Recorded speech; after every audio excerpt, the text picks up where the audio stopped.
Back when Feng Qingyun died, Master Feng Qi escaped to the Divine Continent. Chao Ji and others knew that Chun Sansi would soon arrive at the capital city, and by then, no one could stop him.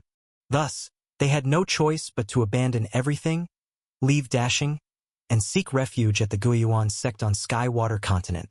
For over 10 years, while cloistered in cultivation, Chao Ji and others were continuously gathering information about the Eastern Continent.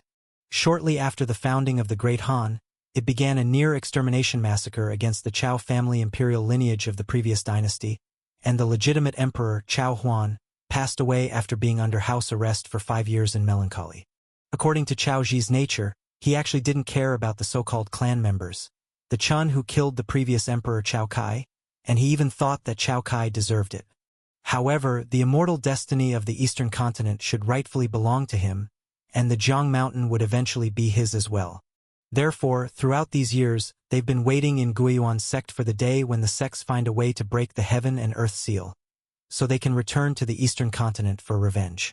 Until a few years ago, the opportunity finally arrived. The various sects, through the ancient transmission array jade tokens that were collected for over 1,000 years, finally glimpsed into the sealing laws. Coupled with remnants of ancient treasures, there is a chance to break the seal while the restriction loosens in the future. But this is hardly a once-and-for-all solution. Both the Imperial Jade Seal and Ancestor Vein are extremely precious. With dashing fallen, even if they reclaim the Eastern Continent, the territories will likely fall under the jurisdiction of Sky Water Continent's Great Song. Even if a new mortal dynasty were established, too many interests would be entangled at that time, likely resulting in various cultivation families gaining control of the Jiang Mountain, rather than the already decimated Chao family. Just as Chao Ji was feeling troubled over this, he suddenly received a notification from the upper sect, stating that the 36 immortal sects unanimously agreed to restore dashing after capturing the Eastern Continent. This matter greatly astonished Chao Ji. He never believed in getting unexpected windfalls from the sky, and later began gathering more information, only to receive news not long ago. Within the true first-rate sect on Sky Water Continent, Heavenly Sword Sect, there is a nascent soul elder, surnamed Chao. Upon learning this, Chao Ji started frantically searching through the dashing book, records, and discovered a huge loophole. That was Grand Ancestor Chao Xie, who abandoned martial arts to pursue the immortal path early on, and based on various descriptions, should have reached the late stage of Qi refinement. Late stage of Qi refinement is not considered high, but one must realize one thing, which is that the Eastern Continent has no spiritual energy. The Grand Ancestor, with extremely scarce cultivation resources, still reached the late stage of Qi refinement in middle age, and even in old age would frequently seclude. Upon reflection, it is very possible he found an opportunity to enter Sky Water Continent to begin official cultivation, until his later years when dashing indeed had no resources to sustain cultivation, he had to abandon the Eastern Continent. Thus the feigned death and passing on the throne. After all, Grand Ancestor passed away at 80, and 80 years old, even for a Qi refining cultivator, is somewhat too early to die. Moreover, the utility of the Dragon Abyss Sword and the Imperial Jade Seal was all invented by the Grand Ancestor. How could he be merely a Qi refining cultivator? Calculating the time. Since the founding of dashing till now, 300 years, the Grand Ancestor must be over 400 years old already, likely a nascent soul cultivator, and the timing aligns. Additionally, from the information Chao Ji gathered during this time, the Grand Ancestor seems to hold an extraordinary position even in the cultivation world. Otherwise, he couldn't have decided with just one sentence that the future Eastern Continent would still be governed by the Shang dynasty's Chao family. But it wasn't until recently that Chao Ji received summons from the Grand Ancestor. So he abandoned going to the 9 nether forbidden grounds and rushed to Heavenly Sword Sect instead. Unexpectedly, ended up avoiding disaster because of this. The first group of Guiyuan sect disciples who went to the forbidden grounds all died miserably, with no survivors, and their heads were even taken away. Rumor has it was the work of the 7 killing sect, but Chao Ji's first intuition was that it was the White Robes doing, led by the man with the surname Chun and people from Great Han coming back for revenge. Very fortunate. The others may die, but he, Chao Ji, would not. Because the Grand Ancestor is a nascent soul. That man named Chun would at most be around the early stage of foundation establishment. To reach nascent soul would take at least hundreds of years, and Chao Ji didn't believe his big brother could hide for hundreds of years. No, he should say the trouble at the main peak of Great Marsh in a few years were absolute problems that Chun Sansi couldn't possibly resolve. Buzz! The stone gate of the cave mansion slowly started to open on both sides in front. Chao Ji snapped back to reality, and respectfully knelt heavily inside the cave mansion, cupping his fists in salute. 28th generation descendant of the Chao family, greets the revered ancestor. Come in. Within the dark cave mansion, a voice as calm as an ancient well resounded. Chao Ji stood up from the ground, dusted off his knees, tidied his attire, and then stepped over the threshold of the cave mansion. In an instant, spiritual energy dense enough to almost take solid form surged toward him. Even without using any techniques, he could feel the spiritual energy continuously infiltrating his body, transforming his physique and even his dantian. This is probably a spirit vein of 4th rank or higher. The cave mansion interior was simple in arrangement, with only a few medicine gardens and a training room, and even the living supplies inside were entirely carved from the mountain's rocks. Wearing the Qingyun robe, Chao Xie was sitting cross-legged before a stone table, brewing tea. The crimson spirit plant leaves were like clusters of flames merging into the water. The wafting mist from them brought unparalleled tranquility to the spirit. Surprisingly to Chao Ji, his grand ancestor seemed much younger than expected, appearing just around 30 years old. Of course, for cultivators, a disparity between appearance and age is commonplace. Chao Ji greets the revered ancestor. Chao Ji dared not look directly, once again kneeling to the ground. The later generations of the Chao family are incompetent, losing the great mountains and rivers left by the ancestors, speechless to face the grand ancestor. Chao Xie did not speak, only sipping the tea gently, until half the tea was drunk. He murmured to himself, "Over 400 years have passed. Back then, I was merely a horse servant in the chaotic times, and only because I refused to accept fate did I rise with arms, dreaming that one day I wouldn't need to look up to anyone anymore, fighting half a lifetime to win a piece of Jiang Mountain, only to realize what it means when they say there's always someone better, a mountain beyond the mountain. Since then, I've devoted myself to seeking the Tao, yet I could never fully let go of the Jiang Mountain that my brothers and I fought for. Hence, leaving behind the Imperial Jade Seal, Dragon Abyss Sword, and the method of seeking the Tao was a bit of grace left to my descendants, and from then on, I no longer meddled in mortal affairs. 20 years ago, I went into seclusion to cultivate, never expecting that when I emerged, the outside world had already been transformed into a new realm." Chao Ji's forehead was tightly pressed to the ground, not daring to make a sound for a long time. "Enough, rise up," Chao Xie said calmly. "The rise and fall of mortal dynasties is the norm, and if not for the awakening of ancestor veins in the eastern continent, I wouldn't be too concerned about the descendants losing a piece of barren land." "Yes, grand ancestor." Chao Ji then stood up, but immediately her body stiffened, feeling as if a giant mountain was pressing down on her, unable to move. "Your qualification is passable," Chao Xie said faintly. "Later, I will send someone to give you a batch of elixir pills and cultivation techniques. You must diligently cultivate in the future. Do not slack." "Thank you, Grand Ancestor." Chao Ji's heart filled with excitement. The nascent soul elder of Heavenly Water's top sect, casually bestowing, is a tremendous fortune. After returning, send people to the eastern continent to find the Chao family descendants with spirit roots scattered among the populace. Bring them all to Heavenly Water. I have other arrangements. Chao Xie paused, his tone becoming a few degrees colder. "As for Chun Lei, is there any news of him now?" Chao Ji recounted the events in the forbidden grounds of the Nine Nether.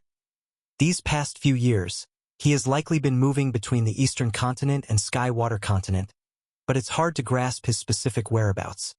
Search diligently, and inform me as soon as his whereabouts are discovered. I will deal with him personally," Chao Ji said, picking up the teacup again.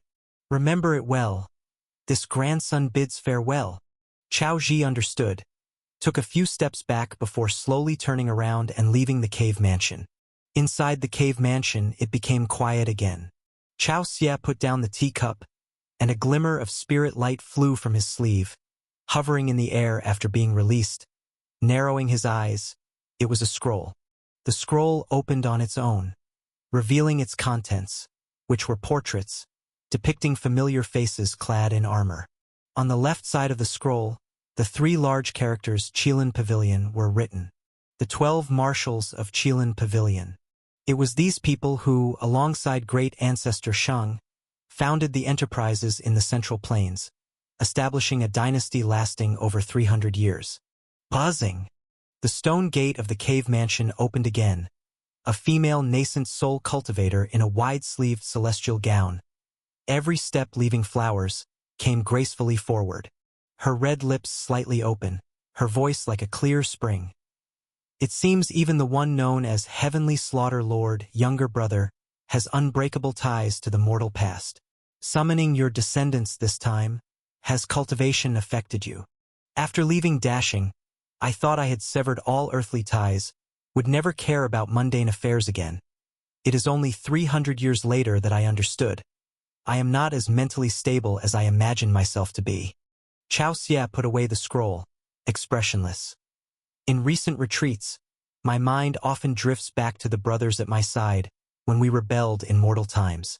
I don't know how many times, with one foot already in the netherworld, they pulled me back time and again with their lives, only then creating the later Dashing, and now the Heavenly Slaughter Lord. So to speak, the fairy slowly said, "Younger brother truly plans to help your bloodline descendants restore the nation personally?" Chao Xia gestured for her to sit down, while saying, "The brothers of Qilin Pavilion gave everything to secure the kingdom. Now it's unjustly falling into others' hands. My heart is uneasy. Even if Dashing is no more, it should definitely not be Chunhan. Moreover, the ancestor veins in the eastern continent will revive in years to come. By then it will no longer be barren, it surely warrants some effort.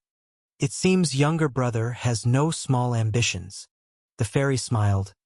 "No wonder Master once said, with younger brother in the Heavenly Sword sect, it will inherit immortality and stand firm at Heavenly Water Peak. Elder sister overpraises. I have always just disliked looking up to others." As Chao Xia spoke, he took out a set of mortal records, browsing the content upon it, his gaze filled with aversion. "I also dislike this younger generation's surname Chun. Bayong Road, Mortal Town.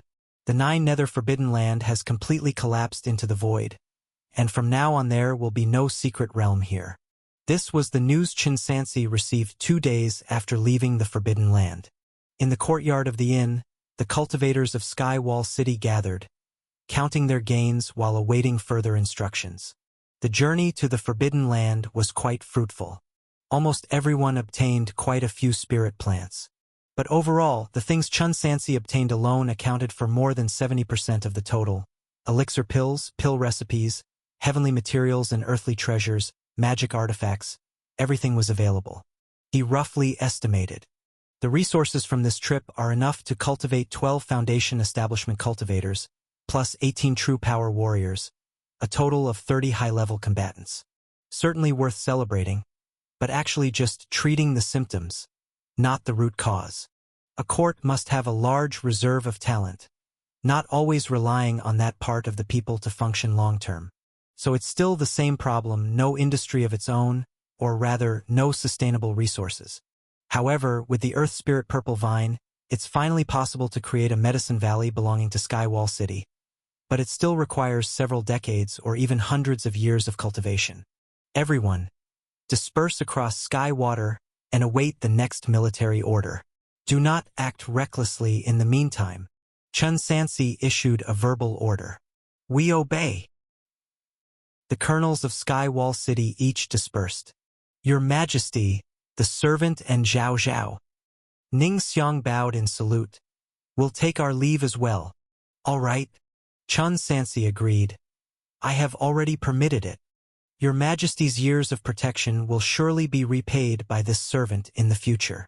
After Ning Xiang finished speaking, she led her apprentice away. After dispersing everyone, Chun Sansi personally escorted a vast amount of treasures back to Skywall City. His fellow disciples had been waiting for many years and finally had heavenly materials and earthly treasures. They can now open the scenic god and soon become true power warriors. In addition, Chun Sansi selected a peak among the mountains to serve as the Medicine Valley of Skywall City and named it Floral Medicine Palace. He had previously studied and prepared land based on the spirit plant skill literature and felt that he had a good grasp of it.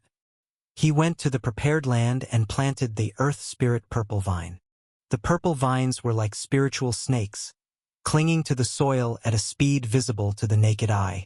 Not only did they not damage the soil, but they also absorbed nature's spiritual energy, slowly transforming the soil and converting ordinary farmland into spirit fields. Skill. Spirit plant skill. Entry level. Progress. 0 out of 100. Utility. None. There's another skill that requires constant improvement. Chun Sansi sighed a bit. If this continues, he really won't be able to manage it all.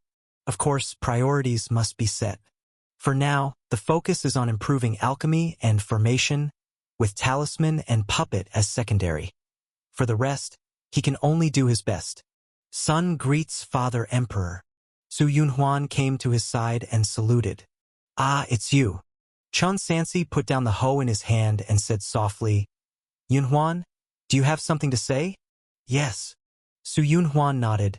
Father Emperor, your son also wants to learn spirit plant skill. Chun Sansi remembered that this child loved fussing with flowers and plants from an early age, and since the Medicine Valley would need a manager once it was completed, it might be better to cultivate one prematurely.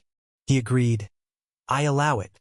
Later I will have people send related literature and magic artifacts to your palace. Thank you, Father Emperor. Su Yunhuan joyfully saluted once more. After dealing with the matters of the Floral Medicine Palace, Chun Sansi returned to the Boundless Hall, stopped the puppet, personally handled some state affairs, and then summoned Little Bamboo. Reporting to your majesty. Dongfang Jingxing meticulously reported. Alchemy, talisman painting, formation, various Dao paths, have all selected personnel for training. The list is here for your majesty's review. Zhu Qiqi. Chun Sansi saw Zhu Tong's second daughter, currently practicing puppetry technique in Skywall City, while descendants of Zhao Kong, Feng Yong, and others are also there. However, most are not so fortunate.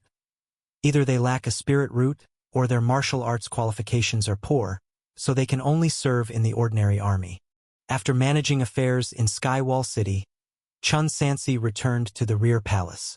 At this time, it was May of the 12th year of Tianwu, which was also the Empress's 10th month of pregnancy, and if nothing went wrong, she should give birth soon.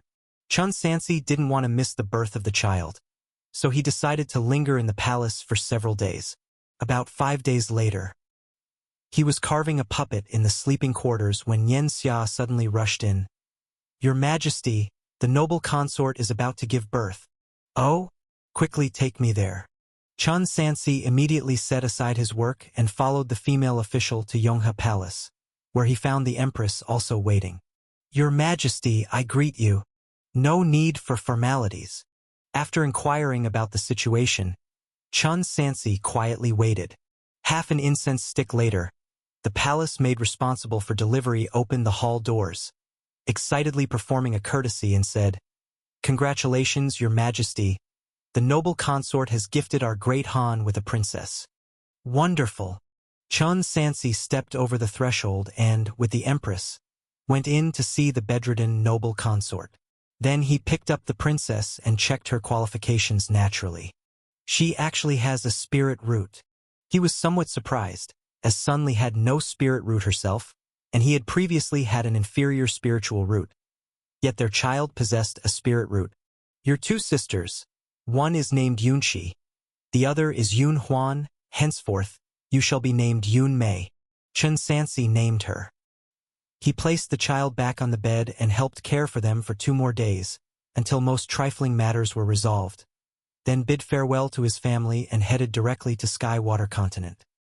The number of patrol cultivators has increased considerably. Chen Sansi walked through the wilderness of Beiyangdao, frequently encountering patrol teams from the Demon Suppression Department and Shangyun sect. Both on land and in the sky, anyone they encountered was questioned thoroughly. Any outsider loose cultivators or those with unknown identities were all taken back for verification. Thankfully, Chen Sansi posed as the late old man Emoju, passing as a genuine local, and was generally not troubled. Such a commotion stemmed from two events. Firstly, the situation within the Nine Nether Forbidden Zone. Chen Sansi only discovered this upon his return. After he left, all the disciples from Spirit Silence Cave and Shengyun sect who entered the Forbidden Zone died violently inside, with none surviving. A staggering over 100, including Foundation establishment late-stage cultivators. Not a single person returned alive. Even core formation cultivators from the Great Swamp main peak were alarmed. Others may not understand what transpired, but Chen Sansi knew all too well. The blind woman slaughtered over 100 people by herself.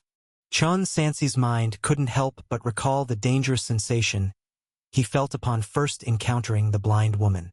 Although the later encounter with universal law prohibition made him underestimate her as a magic cultivator. Even he found it somewhat incredible, truly filled with wonder. Additionally, Jiang Xie had rushed to Beiyangdao from Qingshu sect, likely not solely to seek treasures. She might also be involved in by family's affairs. This suggests Chen Sansi might soon meet the blind woman again. Secondly, demon cultivators' activities became more rampant. A large number of mortal populations disappeared, especially boys and girls. Beiyangdao, under Shangyun sect's jurisdiction, prompted both Shangyun sect and the Demon Suppression Department to continually increase their personnel to search for traces of 7 Kill sect disciples. It seems, after Luoxia Mountain, their proselytizing continues, though what exactly they plot remains unknown. Unknowingly, Chen Sansi returned to Dusk Valley. He had a crucial matter to attend to. Within the Nine Nether Forbidden Zone, those who ambushed by family ancestor mentioned deliberately letting people go. Hence, the golden clay figurine might have been tampered with in advance. This information had been conveyed to Dusk Valley ahead of time by his subordinates, but there was no response, necessitating his personal mention. Mr. Zhao's significant resources. By family master by Liangbi regarded the young man before him, clicking his tongue. Killing over 100 sect disciples without fear of being caught and tortured later. This matter has nothing to do with me. Even if I included people from Eastern Continent, I absolutely could not accomplish such a feat now. Chen Sansi didn't disclose that those killed were sect disciples they hired from Qingshu sect. He changed the subject. Regarding the golden clay figurine, how does Mr. Bai plan to handle it? So the messenger sent days ago was also by Mr. Zhao's direction. Bai Liangbi mused for a moment. It seems Mr. Zhao knows of the encounter father had in the Forbidden Zone. Thank you for your kind words of warning. But there is no problem with the golden clay figurine. No problem. Chen Sansi appeared slightly puzzled. Mr. Zhao is unaware. Bai Liangbi explained, the golden clay figurine is a spiritual entity naturally nurtured by heaven and earth, possessing an internal purity beyond compare, and any tampering would be impossible to hide. Moreover, the golden clay figurine has its own consciousness and is innately honest. After detailed questioning, we determined that aside from deceiving him with bait, they did nothing else. The bait we swallowed posed no issues. It's just my father. He sighed with a bitter smile, saying no more. Is that so? Chen Sansi nodded. Could it be that his speculation was incorrect? At that time, those people indeed mentioned that they deliberately let Bai Shifeng go. Is the problem elsewhere? But having said much, he's done his utmost duty. Taoist Xiao need not worry. We will be careful moving forward and... Bai Liangbi paused. The Qingshu sect has already sent people to Dusk Valley. They are expected to arrive tonight. I've arranged a banquet at Lakeview Tower at that time. Fellow Taoists can come to meet them, and then consider whether to leave this place of trouble with us. Please don't refuse. All right. Chen Sansi did not wish to offend, and nodded in agreement. He took out the phoenix stone beast obtained from the forbidden area from his storage bag, and said, "By the way, I have a spirit plant here, and I would like to trouble Mr. Bai to help mature it using divine with spirit liquid. This is something I've agreed to do for you, so naturally, there's no problem." Bai Liangbi accepted the spirit plant, examined it and said, "The age of your phoenix stone beast is about 800 years. To mature it to 1,000 years would take nearly 4 years at the fastest rate." Nearly 4 years. Chun Sansi calculated in his mind. The timing when the seal might loosen is also roughly around then. As long as he controls the transmission array by then, he's still on time. Come to think of it, maturing an 800-year-old spirit plant to 1,000 years in only 4 years means that for every year of maturation, it equates to 50 years of natural growth. Even though maturing difficulty may vary for different spirit plants, it's an extremely exaggerated speed, indicating that medicinal materials around 100 years of age could be massively supplied if sufficient divine with spirit liquid is available. In this case, many thanks, Mr. Bai. After some pleasantries, Chun Sansi bid farewell and went to the alchemy workshop, intending to refine a batch of elixirs he needed soon. The 100-source St. Martial pill is specially targeted for martial artists in the true power middle stage. It doesn't come cheap and is rarely found on the market. But what he intends to refine is the 1,000-source St. Martial pill, found in an ancient pill recipe in the Guardian's Cave Mansion.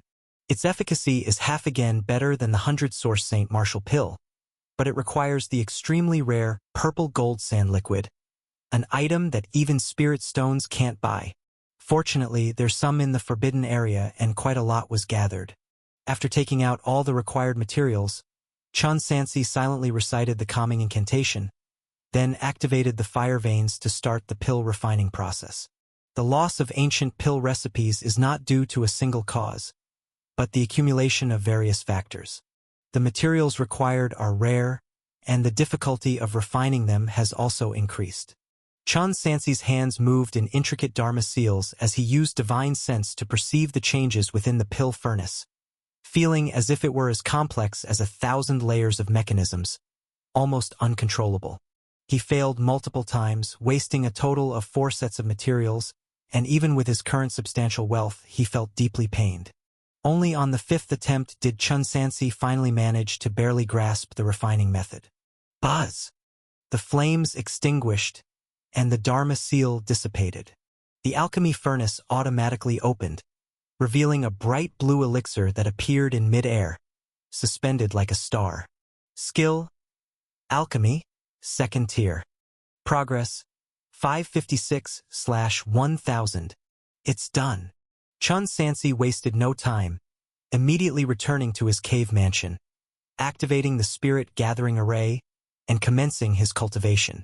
An ordinary first-rank spirit vein, even with a spirit gathering array, is at most a pseudo-second tier, but now, whether in martial arts or the immortal path, he is genuinely a second-tier cultivator, starting to feel rather insufficient. If he can smoothly resolve the issue with the main peak of the Great Swamp, he ought to find another place to cultivate. Setting aside his thoughts, Chun Sansi swallowed the elixir, immediately sensing a concentrated burst of spiritual energy entering his stomach like fish swimming through his mouth, then dispersing, permeating his limbs and bones, repeatedly cleansing his meridians and Jing-Shun. With the swing of the long spear, above his dantian, 3 spiritual lights of profound cyan, bright yellow, and white jade gradually lit up. These 3 auspicious lights continually merged until they completely unified. Cultivation technique: Dragon Scripture, True Power Middle Stage. Progress: 437/500. The left yang god, named Fu Liuqi, with the style Dao Gui, stood at 2 inches 3/10 tall, wearing blue, yellow, and white robes. The lower section of the 8 scenic divine caves has opened its 7. Only one last Jing-Shin remains to make a breakthrough to the true power late stage. The elixir refined from this ancient pill recipe is truly effective instantly. If I had it sooner, my breakthrough speed might have been much earlier. No wonder cultivators risk their lives to explore various secret realms. The benefits they gain truly make it worthwhile. Chun Sansi sighed somewhat nostalgically. Unfortunately, most of the pill recipes documented are for second-tier elixirs with only a few third-tier ones. But thinking about it, this too makes sense. The Luoshao sect must have suffered significant losses during the great conflicts in the Nine Mists era, leaving behind few low-level pill recipes after the White Jade capital cultivators cleared out the area. The precious materials detailed within those recipes are not the only reason for their loss. The complexity of the refining process also made them exceedingly difficult to reproduce. Beyond just having a high proficiency in fourth-rank formations and talisman skills, even expertise in artifact refining is required. The finished spirit pearls, created through the sealing spirit formation, can often reach a high-level spirit vein. Fourth rank corresponds with cultivators at higher ranks. Skill. Formation, first rank. Progress, 437/500. It seems I really need to find a way to obtain another set of formation inheritances. And it turns out having studied various skills does have its use. In the future, if I wish to refine a sealing spirit formation, I'll truly need profound understanding in formations, talismans, and even artifact refining. In the meantime, from Guardian Fuliochi at the Luoshao sect, I obtained the Destructive Spirit Formation and Sealing Spirit Formation, which are worlds apart despite their similar names in terms of effect. The former straightforwardly obliterates spirit veins. It was precisely this type of great formation that Master used. After the ancestor veins of Nanling Town were sealed, the spiritual pearl contained only first-rank top-grade spiritual energy. On the other hand, the difficulty of refining the latter is incomparable. Yet, like the former, it requires an indispensable treasure, the spiritual pearl. As per what Sun Xiangzong from Luoshao sect said, these spirit pearls are refined as array eyes by their sect master and carry the supreme Taoist charm within them. With enough materials, the destructive spirit array is relatively simple, destroying spirit veins directly. In the future, if I want to create a sealing spirit array, I'll need expertise in fourth level and above formation attainments. Formations created from the sealing spirit array usually result in high-level spirit veins. It seems I'm not the only one crafting multiple skills, as I found an excellent use for them now. Thinking ahead to refining a sealing spirit array, formations, talismans, and artifact refining skills will all be essential. Heading for Luoshao sect, I procured the Exterminate Spirit Formation and Seal Spirit Formation from the Guardian there. There's just a word difference between Exterminate Spirit Formation and Seal Spirit Formation, but their effects are worlds apart. The former straightforwardly destroys spirit veins, while the South Ridgetown's ancestor vein, after being sealed, retains spiritual energy of a first-rank top grade within the spirit pearl. The latter's complexity in refining is as far apart as clouds and mud. The production of both requires a crucial treasure, spiritual pearls. Even with sufficient materials, the destructive spirit array is relatively simple. Since it was a third-rank formation used by the Guardian of the Luoshao sect, it can hopefully pave the way for future aspirations. Skill. Formation, first rank. Progress, 437/500. Currently, achieving even third-tier formation mastery is a challenge for him. According to his alchemy experience, he also lacked any real knowledge of formation inheritance for further progress. He needed a plan to acquire another formation scroll, and it had been fortunate that he obtained the true talisman manual from Old Man Moju. Examined closely, it was a piece resembling a slightly worn jade scroll. Upon examining its contents, he felt as if he was suddenly transported to another space, the surroundings as dark as ink. All around him floated countless talismans, hanging silently in the air like fluttering flags. Such a vast quantity of talisman inheritance, ranging from the first rank to the fourth rank, of all types imaginable, this set of inheritance must have a significant origin. Just before Moju died, he barely managed to create a second-tier talisman beyond his boundary. At the time, Chun Sansi thought that the old man's talent for talismans was quite decent, but now it seems he was actually mediocre. He browsed through each large talisman, and wherever his divine sense touched, he could decompose it into a detailed crafting process. After cultivating to the fourth rank, he could also unlock a divine skill. The talisman Chun Sansi used most frequently at the moment was the Earth Tunneling Talisman, so he planned to first try crafting various tunneling talismans. With the favor of being skillful, he succeeded in crafting the earth tunneling talisman after failing only twice. A few more times, and he crafted the water tunneling talisman. Skill: talisman painting, second tier.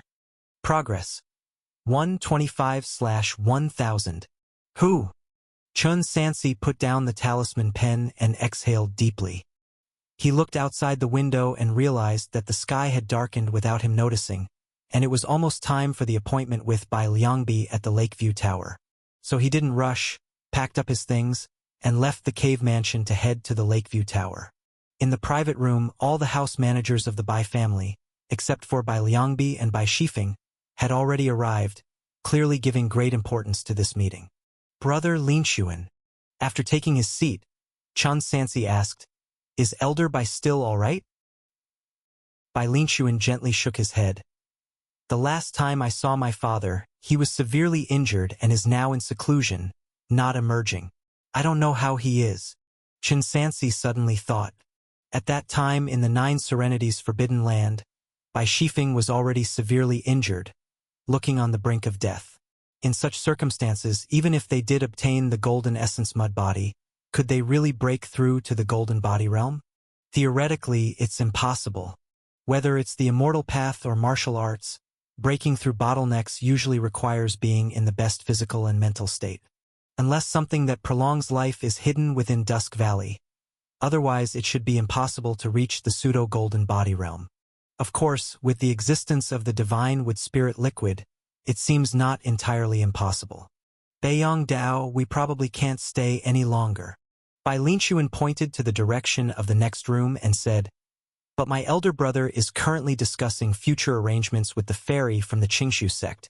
Perhaps in a while, our Bai family might have to relocate entirely." Without him saying, Chun Sansi had already noticed upon arriving that there were two people in the next room, and their cultivation level seemed very similar to that of the blind woman.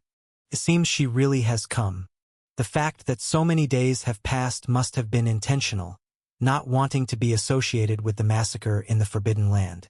The private room fell silent as everyone quietly awaited the outcome of the discussions between the Bai family head and the Qingshu sect. Finally, after half an incense stick of time, there was movement from next door. Creak! A cold wind blew past, and the wooden door opened automatically. The blind woman wearing cloud boots walked out. The Bai family master, Bai Liangbi, followed behind, looking troubled.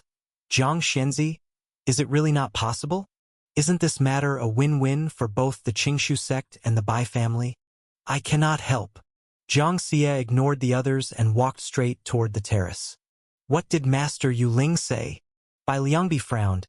"Can you not pass a message to Master Yuling?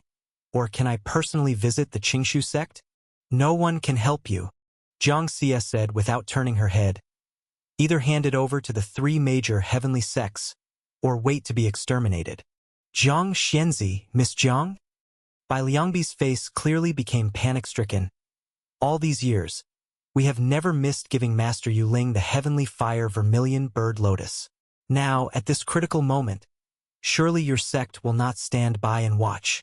It's not that we won't help, but that we are powerless."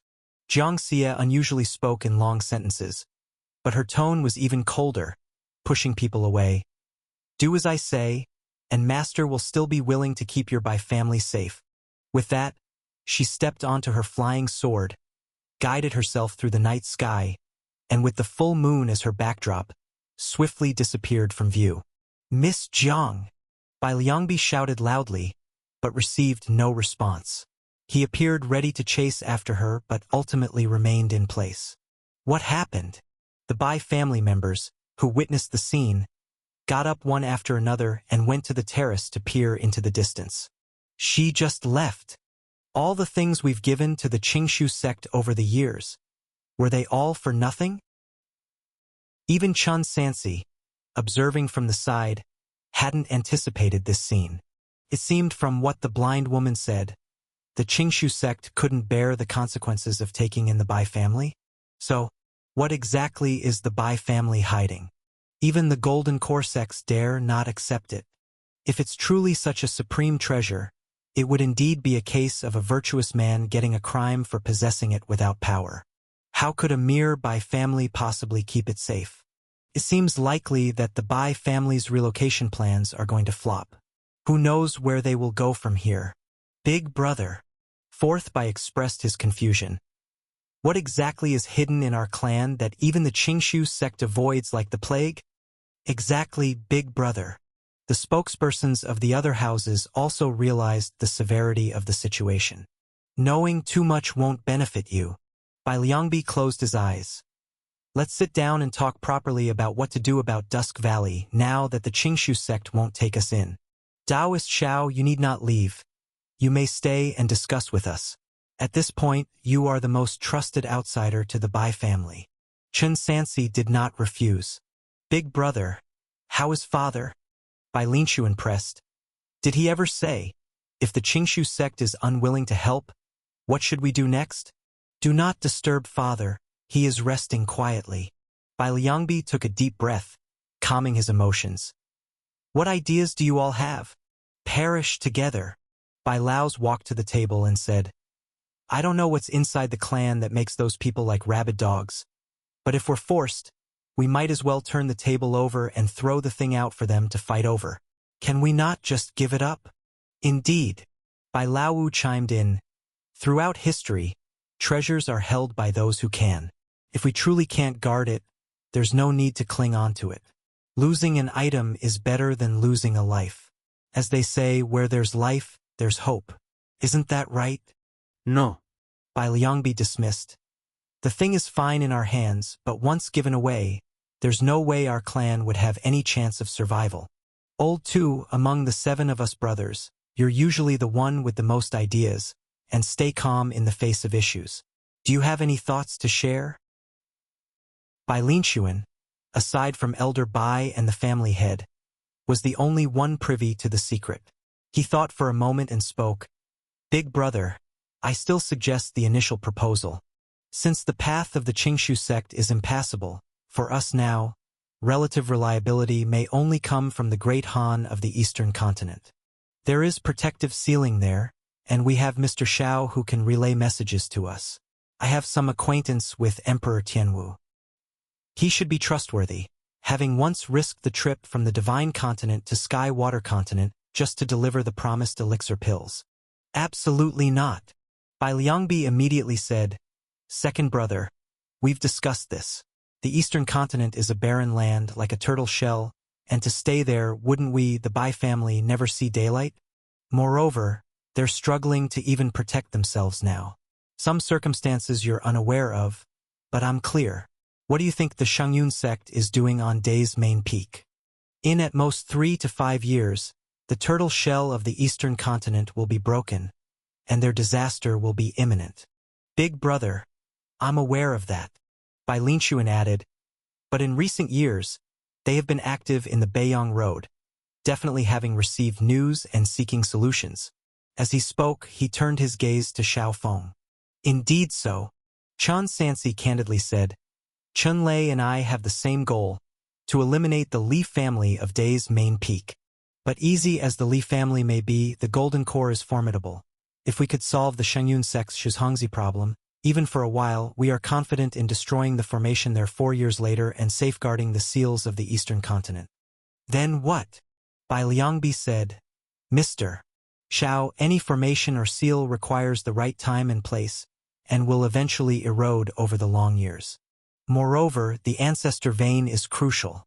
Even if this attempt fails, the various sects will not easily give up. They will eventually find a way to break the seal. Could it be that the mortal emperor truly intends to oppose the entire sky water, even the entire cultivation world? Not impossible. This is what Chun Sansi thought, but he didn't voice it. Being here as Xiao Feng, he couldn't represent the eastern continent. Big brother. By families Lao spoke, voice slightly hoarse. If all else fails, I have a suggestion. Oh. Bai Liangbi raised a hand. Let's hear it. If nothing works, by families Lao suggested, we might as well heed the terms of the Demon Suppression Department. They are confident in protecting the item, and their offered terms are quite generous. It's better than being devoured by those sects. Don't you agree, big brother? Demon Suppression Department? Bai Liangbi squinted. Old 5, you're not in charge of the negotiations. How do you know what terms they've offered? Big brother, Bai Lao stammered, unable to speak. Have you contacted them privately? Bai Liangbi suddenly stood up, angrily. Old 5. Bai Lao felt a bit guilty. Big brother, they approached me, saying our Bai family is doomed unless we cooperate with them, but I haven't agreed yet. Old 5, oh old 5. Listening to his brother's explanation, Bai Liangbi's tone returned to calm. He extended his hand and patted the other's shoulder. In the future, don't associate with them. There are things you don't know. The Demon Suppression Department is not clean. There are several battles at the border every year, and if we agree to their terms, it will only lead to bigger troubles later on. Is that so? Bai Lao acted as if he suddenly realized. All right, big brother, I will remember. This won't do, that won't do either. Bai Lao became increasingly irritable. How about we just take our things and flee? We can't run away, at least not with too many people. Bai Liangbi considered it again and again, then sighed. Actually, that Miss Jiang gave me another plan. That is, we stick to our decision and stay in Beiyang. But we can send 2 members of the clan to the Qingshu sect to become disciples under assumed names, as a form of gratitude from Master Yuling for these past years. Only 2, Bai Lao said. There are dozens of young people in my generation with decent martial arts qualifications. Therefore, we can only select the 2 with the most talent.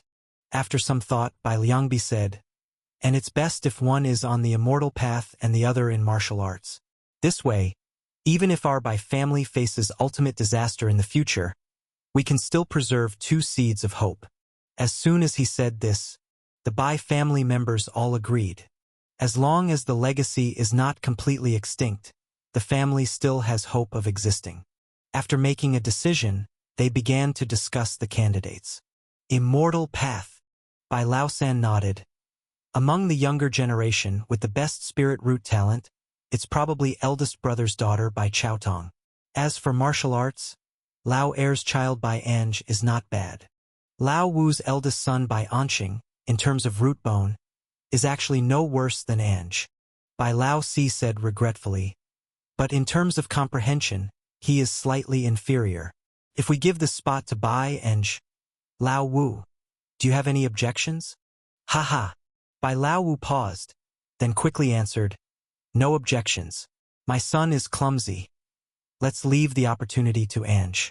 Besides, even if we continue to stay in Dusk Valley, it's not certain we will be destroyed. Then it's decided. Bai Liangbi said, let's find a time soon to send Bai Chaotong and Bai Ange away, and then we will stay here and continue to figure things out. Everyone, disperse now. A family meeting concluded hastily like this. All members of the Bai family walked out of the Lakeview Tower, full of worry. Mr. Xiao. Chen Sansi had just left when Bai Linshuan caught up. Brother Bai. He stopped walking. Is there something you need? To be honest, I want to ask about the Great Han. Bai Linshuan spoke directly. Regarding the main peak of the Great Zhe, how much confidence do they have? Chen Sansi shook his head, unable to provide an accurate answer. All right. Bai Linshuan did not ask further, then said, please relay to Emperor Tianwu. If help is needed, I am willing to participate. He still thought that if the trouble with the ceiling could be resolved, the eastern continent would be the best place for the Bai family to settle down. No problem, Chen Sansi agreed. At the same time, not far away, Bai Lao Wu and Bai Lao Qi walked side by side in the darkness. Ridiculous, Bai Lao Wu said angrily. What picking the 2 with the best qualifications is clearly about choosing the 2 with the most power in the clan. Everything in our clan is controlled by the eldest and the second, so of course their children are the ones being sent away. And what about us? Old Qi, if I'm not mistaken, your daughter's qualifications are also good. Apart from not being able to do alchemy, she's no worse than Bai Chaotong. Bai Lao Ki Vi Mai Si Len. Father has always been biased, ever since the beginning. Bai Lao Wu said sternly. Except for old two, the rest of us brothers aren't much different in qualifications. But father insisted that his character was better and made him the family head. The best resources are always in the hands of the family head. And what's the result? So many years have passed, yet has old Du achieved anything remarkable in martial arts? I really can't see any hope of him condensing a golden body. Sigh. Bai Lao Chi sighed. We're family. Don't fret too much over personal gains and losses. That's true, you don't care. So the opportunity to go to Qingshu sect didn't fall to you either. Bai Lao Wu paused, adding, and there's something you might not know. Father, he's not going to make it. After parting with Bai Linshuan, Chun Sansi returned to his cave mansion. His daily routine returned to its usual state. While continually gathering intelligence, he also went into seclusion to cultivate hard. Generally, in 12 hours of a day, he would spend 1 or 2 hours controlling puppets to handle Great Han's administration and 2 hours to cultivate various skills. Each month, he would set aside a few days specifically for refining elixir pills. Time quickly passed and more than 2 years went by. Gueha Dan is an elixir pill specifically for early-stage foundation establishment cultivators in ancient pill recipes. Thanks to it, Chun Sansi's immortal path cultivation advanced rapidly. Cultivation technique, swallowing fire technique. Early-stage foundation establishment. Progress? 395/500. At this rate, breaking through to mid-stage foundation establishment before the final phase arrives is almost a certainty. 2 years for cultivators is nothing but a few times of seclusion, a snap of the fingers. In these 2 years, the situation in Beiyang Dao hasn't changed much. Except for Shengyun sect, people from other sects gradually dispersed, seemingly needed elsewhere, declaring the previous matters to be of no consequence. Demon cultivators were still capturing living people for cultivation, and the scope had expanded. Recently, it included not only mortals.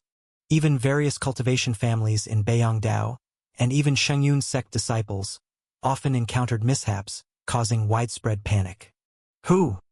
After another day of cultivation ended, Chun Sansi opened his eyes and slowly exhaled a breath of turbid air. With a thought, he connected to his life-bound puppet far away in Skywall City to start handling remote administration. Every day, there were stacks upon stacks of memorials on the table. Even with a puppet, it truly took a lot of effort and spirit. Especially after annexing Nansu, the expanded territory meant more people and affairs to manage, and the affairs of Dongqing were also almost settled, soon to be integrated into the Great Han's territory. Fortunately, Su Wenkai was still around, or else many matters would really be overwhelming for him. Speaking of which, Chun Duwei, that unruly brat, had gradually improved his temperament. However, he seemed to have overcorrected, no longer clamoring to be the crown prince, and had become more obsessed with martial arts, showing little interest in administration. Most of the time, it was due to Su Wensai's persistent urging that he would forsake his martial arts time to learn to handle some affairs. It's now July of the 14th year of Tianwu. Around this time last year, a few serious cases happened in Nansu, and it was Chun Duwei who went to handle them. He did fairly well, though his tendency towards violence was still significant, leaving rivers of blood in the implicated personnel along the way. In some instances, perhaps some people didn't deserve death. But as long as he didn't implicate the completely innocent, there was no way to blame him, as it indeed acted as a deterrent. Yun Mei, Chun Sansi, controlling the puppet, looked at a little girl in the boundless hall, wobbling in her little cotton-padded jacket, holding a flower with a multicolored spirit light in her tiny hands. This spirit plant was grown in the floral medicine palace. The earth spirit purple vine grew at a remarkable speed. In just 2 years, it transformed into a dozen mu of spirit field, and this number was continuously expanding.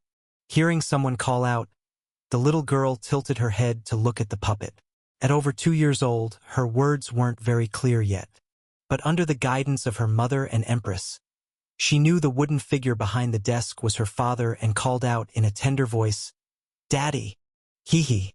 Chun Sansi laughed. Good girl. I heard you're quite mischievous. Even your imperial brother is afraid of you now. Yun Mei, Sun Li, draped in a long dress, entered the hall and picked up the little girl. Didn't mother tell you not to disturb your father emperor in the boundless hall? It's all right. Chun Sansi softly said, Senior sister, you've taken care of Yun Mei for these 2 years. Thank you. I'm not tired. Sun Li replied, It's just that my junior brother hasn't returned for more than 2 years. Yunqi and Sister Lan miss you very much.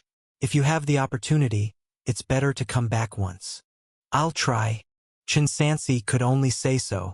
Going back and forth takes at least half a month, and a minor delay would mean several 10 days would pass. In the current situation, he really doesn't have the time.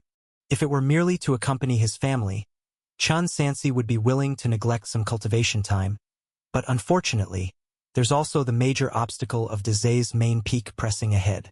If he can't resolve it, then everything before him is like flowers in the water, the moon in the mirror, all illusions not to be retained. Magic, 10,000 sword sky, limit break 3rd rank, progress, 590/2000, skill, talisman painting, 2nd tier, progress, 255/1000, divine skills, arrow Tao, 1st rank, progress, 1525/2000, skill, heavenly calculation of 10,000 soldiers, 1st layer, progress, 488/500. Cutting off the connection with the boundless hall, Chun Sansi continued to immerse himself in enhancing his prowess, with puppetry technique soon reaching 2nd tier. He was about to make a concerted effort to break through when a disturbance suddenly came from outside the cave mansion. Your Majesty, something has happened. The voice of Dongfang Jingxing, the protector, sounded from outside the door. Buzz! Chun Sansi waved his hand, and the door of the cave mansion opened with it. Speak! In the back mountain, Dongfang Jingxing said. Just now, we still don't know what happened. Chun Sansi immediately flew into midair. He saw that almost everyone in Dusk Valley was panicking and gathering toward the direction of the back mountain. The back mountain, if he remembered correctly, the Bai family ancestors' cave mansion should be there.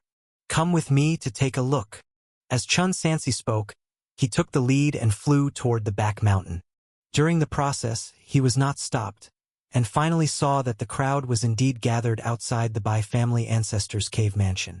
Bai Ange, stop making a racket here. Your grandfather is in seclusion. What disturbance could there be? Bai Linxuan grabbed a young man with a strange expression and strode into the cave mansion. Elder Bai 4 sternly reprimanded the gathering crowd. What are you all doing here?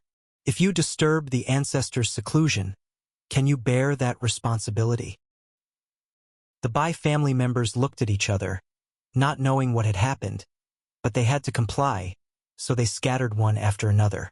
Before long, only the stewards of each branch of the Bai family were left on the scene. Mr. Xiao, don't leave.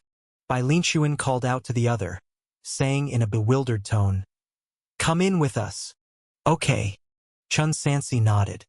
Then he entered the cave mansion to the training room and then saw a mummified corpse. The corpse of Bai Shifeng. The shriveled corpse looked as if it were pieced together from tree branches. The wrinkled skin tightly clung to the body, outlining the skeletal structure, and only through the face that died with eyes wide open could one barely recognize this person as the Bai family ancestor Bai Shifeng. In stark contrast to the vibrant divine willow he clutched tightly. Such a brutal death appeared as if all the blood in his body had been drained in an instant. Father, father! Bai 5 knelt on the ground, weeping bitterly beside the corpse. The others also knelt on the ground, expressions of grief, filling the training room with mourning. This is... Chun Sansi asked directly, Who did it? Who else could it be? Naturally, those rampant demon cultivators recently. Elder Bai 4's eyes were bloodshot. I have seen dead cultivators in other places, exactly like father. Who else could have done it if not them? If, say, the 7 Kill sect is colluding with the demon suppression department. Bai Lao San said. Then this matter is likely intentional by the Demon Suppression Department. They want to make a move against our Dusk Valley brother. Intolerable insult. Bai Liangbi raised his head and closed his eyes, his tightly clenched fists trembling from excessive exertion. Elder brother, Bai Linshuan said sadly. Father was murdered, and now you are the only one left in the clan at the true power late stage. I'm afraid it will be difficult to deter those wolves with ambitions. What should we do next? Seal off the news, absolutely forbid anyone from learning of Father's passing. Today's disturbance, we will say later, was preparing to break through to the pseudo-golden body realm. Bai Liangbi instructed. Then, send some divine with spirit liquid to curry favor with the Shangyun sect, suggesting to them not to push us too hard. Otherwise, we will perish together. I understand. Bai Linshuan nodded. No matter who the killer was, the news of Bai Shifeng's passing must not be leaked. Hence, Bai Ange, who came to consult on martial arts and discovered the situation, was promptly stopped to prevent him from revealing the truth. Mr. Xiao, Bai Liangbi added, to be frank with you, because they are very likely to secretly make a move against us again soon. Now in Dusk Valley, only your strength surpasses mine. If anything happens, I hope you can lend a hand. If it's within my ability, I will do my utmost. Chun Sansi agreed calmly, just taking a closer look at the other's meridians. Within Bai Liangbi's body, the aura of blood evil surged, almost completely overwhelming the original dark power. Thank you, Taoist Xiao. Bai Liangbi clasped his fists. Big brother, Bai Laowu suddenly shouted. Aren't you tired of this? Father's death was just a warning. If we keep resisting, the Bai family will really be doomed. Listen to me, cooperate with the people from the Demon Suppression Department, hand over the items, and let them bear any consequences. Laowu, always mild-tempered, Bai Linshuan also couldn't help but get angry, chastising. I've told you. Things aren't that simple. Why won't you listen? Father just passed, and you want to give away the Bai family's hard work?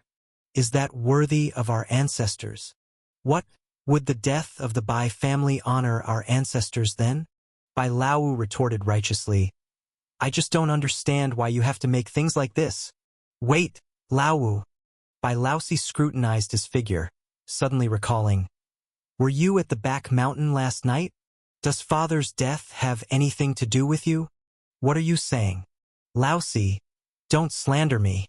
Bai Laowu glared. How could I help outsiders harm Father? Your dissatisfaction with Big Brother and Second Brother. Do you think we haven't known all these years? Bai Laosi scolded. Weren't you resentful because you wanted to be the family head and didn't get it? Plus the matter with Qingshu Sect's slot last time. There must be some resentment in your heart. It's true. Bai Lao San chimed in. Laowu, you admitted yourself last time that you were in contact with those people. Stop spouting nonsense here. The Bai family brothers suddenly started to argue. It was clear that, though harmonious on the surface, there had always been numerous underlying conflicts, and Bai Shifeng's death was just the fuse. As the family head, Bai Liangbi didn't stop them. He just moved to an empty corner. Mr. Xiao, I have some elixir pills here that I need your help with refining. The fierce dragon nurturing evil pill? Chen Sansi asked. Exactly. Bai Liangbi acknowledged. In the coming period, there will be a large batch of elixir pills that need your help with refining. I hope you can reserve some time in advance. No problem. I need to practice alchemy myself as well. Chun Sansi looked at the dry corpse, then at this family head, felt inexplicably uneasy, but dismissed the thought, thinking he might be overthinking it. After bidding farewell to everyone, he returned to his cave mansion. The argument among the Bai family brothers soon reached a conclusion. Bai Laosi sneaked into Bai Laowu's cave mansion and found several undisposed secret letters, discovering that he was not just coerced but had been actively reaching out for benefits. The Bai family brothers were furious and directly imprisoned him in the ancestral hall. Time flew and half a year passed. Chun Sansi's martial arts realm finally reached the threshold of a breakthrough. The 3 sets of 8 scenic gods and 24 truths are the core refinement of the true power realm. Up to now, he had opened 23 of the Jingshin, scenic gods, leaving only the last one. After comprehending extreme divine power in the 9 nether forbidden area, when Chun Sansi practiced martial arts, outsiders could no longer see through him, only a silver dragon circling him. Everything around turned intensely scorching, as if on Flame Mountain. He could clearly feel the 23 Jingshin in his body shining brightly like stars, responding to each other, except for a dim and unclear corner. With repeated practice of extreme divine power, the final shrine within Chun Sansi finally began to emit tricolored auspicious light. With the help of the ancient pill recipe Chenkuan True Martial Pill, the time to break through the bottleneck was greatly reduced, and merely half a month later, Chun Sansi found the key to it. Cyan, yellow, and white auspicious lights flowed, blended, until they became one. The right Yin god, named Bao Biaoming, courtesy named Daoxing, stands 3 inches tall, dressed in cyan, yellow, and white. The 3 parts of the 8 scenic gods and 24 truths all unveiled. In an instant, Chun Sansi could feel the shrines interconnect seamlessly within his body, the universe complementing each other, endlessly thriving. Cultivation technique, Dragon Scripture, True Power Late Stage. Progress, 0/500. Utility, Fire taking. Refine the body with mana, employing all sorts of flames. True Power Late Stage. Chun Sansi looked at his left hand, mobilizing the shrines within him. The true power surged in his palm, twisting the air, pure and matchless. Fire taking. Simply put, it's about imbuing the mana fire onto the true power, enabling attacks using various true power flames. After this martial arts, it's no longer just burning sky fire. Chun Sansi took a deep breath, mobilizing all his true power, after being purified by Jing Shun, then merging with the flames stored in the swallowing fire technique. Boom! Orange-yellow flames rose, as if thousands of fierce beasts were galloping within. 10,000 beast fierce fire. With the support of this fire, combined with extreme divine power, even the dragon egg bright silver spear technique became more fierce and violent. In Soul Netherworld Fire. After mobilizing the flames, immediately, In souls and fierce ghosts entwined the spear shaft and gun blade, executing extreme divine power. The spear technique became more sinister and vicious. 3 types of flames represent 3 different spear techniques, each having advantages and disadvantages, used at will, making them display stronger power. Extinguishing the abnormal fire, retracting the long spear, Chun Sansi felt the more vibrant power within him, slightly relieved, but soon replaced by more unease. Still not enough. At least the immortal path must be advanced to the mid-stage foundation establishment, and then have to find a way to solve the trouble with Shizhongzi. These years, relying on his past experience in marching and warfare for deep contemplation, if encountering an unbeatable army guarding the base camp, but wanting to win this battle and must take the base camp, what needs to be done? With no reinforcements, there's likely only one strategy: diverting the tiger away from the mountain. Just years ago at Luoxia Mountain, similar methods were tried but did not work, probably not simple. The root cause being the severity of the matter wasn't enough. After all, the auction at Luoxia Mountain back then wasn't a good thing anyway. For Shizhongzi, those people's deaths didn't have any actual impact. To lure him away either requires someone of equal strength to act, or requires an issue somewhere else forcing Shizhongzi to address it. For instance, making a sect disciple cause trouble again? Chun Sansi remembered that after the incident at the 9 Nether Forbidden Land, Shizhongzi briefly inspected the situation personally.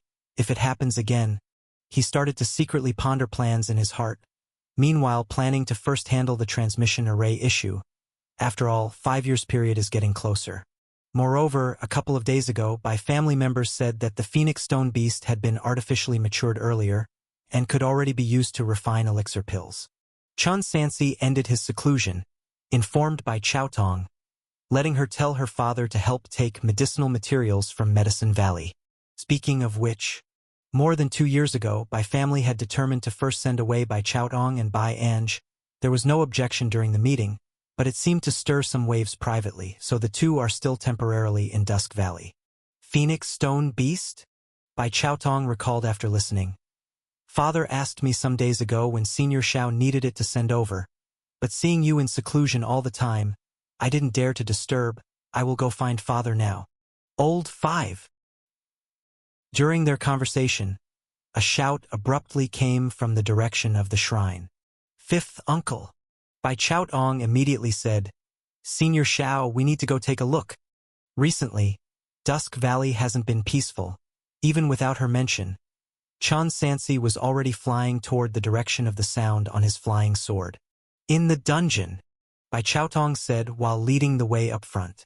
Underneath the shrine is the dungeon, mostly used to imprison enemies within the family or previously caught demon cultivators, occasionally to punish family members committing serious mistakes.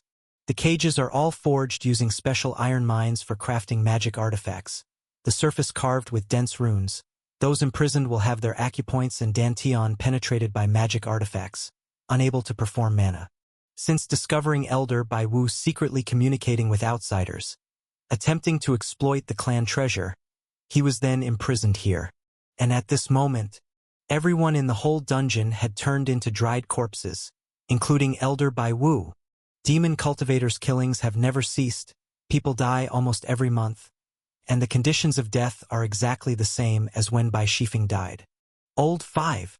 Old Qi rushed into the cell, looking at the dried corpse on the ground, his eyes splitting, extremely sorrowful. What's going on?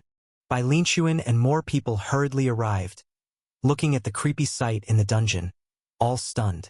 This. Even the few guest elders responsible for guarding the dungeon are dead. Recently, these demon cultivators have become increasingly rampant. What kind of upper sect is Shangyun's sect? Unable to find the root cause for so long. Not enough manpower. It's said that at the Tianshui border, there has always been friction with the demon clan and demon clan, so in remote places like Beiyangdao, as long as it doesn't threaten the layout of Daysmaster Peak, probably no one cares about these trivial matters. Old 5. The Bai family master Bai Liangbi arrived belatedly, entering the cell, looking at the corpses on the ground, angrily said, The people? Has anyone discovered where they are? No. The earliest arriver, Elder Bai Si, shook his head. It was already like this when I came. Checked around the valley's surroundings, no traces at all. Better die than not avenge this hatred. Bai Liangbi said in a deep voice. Big brother, don't pretend to be merciful like a cat crying over a mouse. Bai Lao Qi cursed. If it weren't for you insisting on locking Lao Wu in the dungeon, would this have happened? Bai Liangbi looked at the corpse in silence. Big brother, stop insisting. Bai Lao Qi lamented. Can't you see? They've already started to target us. One dead today, another dead tomorrow. If this continues, there will be no one left in the Bai family. Yes, uncle. Bai Lao Wu's eldest son, Bai Anqing, kneeled beside the corpse, crying bitterly. Things that never belonged to our family, why forcefully keep them? Older brother, Bai Lao Lu, always silent and reserved, couldn't help but speak. Why not listen to 7th brother's advice? Give them the things now, and we move the whole family. Wouldn't that be the best strategy? Family head. Big brother. Bai Lao Wu's death seemed to have deeply affected the Bai family members. From their faces, one could clearly see fear. Bai family members truly feared that if this continued, everyone would perish. Enough! Bai Liangbi interrupted the crowd with a gloomy expression. Anyone who dares mention this again will be dealt with by family law. Lao heir. Give Lao Wu a proper burial. Give the quota for Chaotong going to Shangyun's sect to Anqing. Taoist Xiao, may I speak with you for a moment? After speaking, he led Xiao Feng away from the dungeon. The surroundings were quiet as Bai Liangbi spoke. Taoist Xiao, you came to see me for the Phoenix Stone Beast, right? I've already prepared it for you. He took out a storage bag from his sleeve. Chun Sansi took the storage bag, and upon probing with his divine sense, discovered that in just a few short years, the previously crimson-colored phoenix stone beast was now covered with a faint layer of purple. The medicinal power and spiritual energy it emitted far surpassed the original. 1,000 years, for heavenly materials and earthly treasures, is akin to foundation establishment for cultivators, an extremely pivotal threshold. After breaking through, a qualitative transformation will occur. With this phoenix stone beast, crafting various breakthrough pills not only could solve the transmission array issue, but he could also break through to the mid-stage foundation establishment in the coming year. Thank you, family head Bai.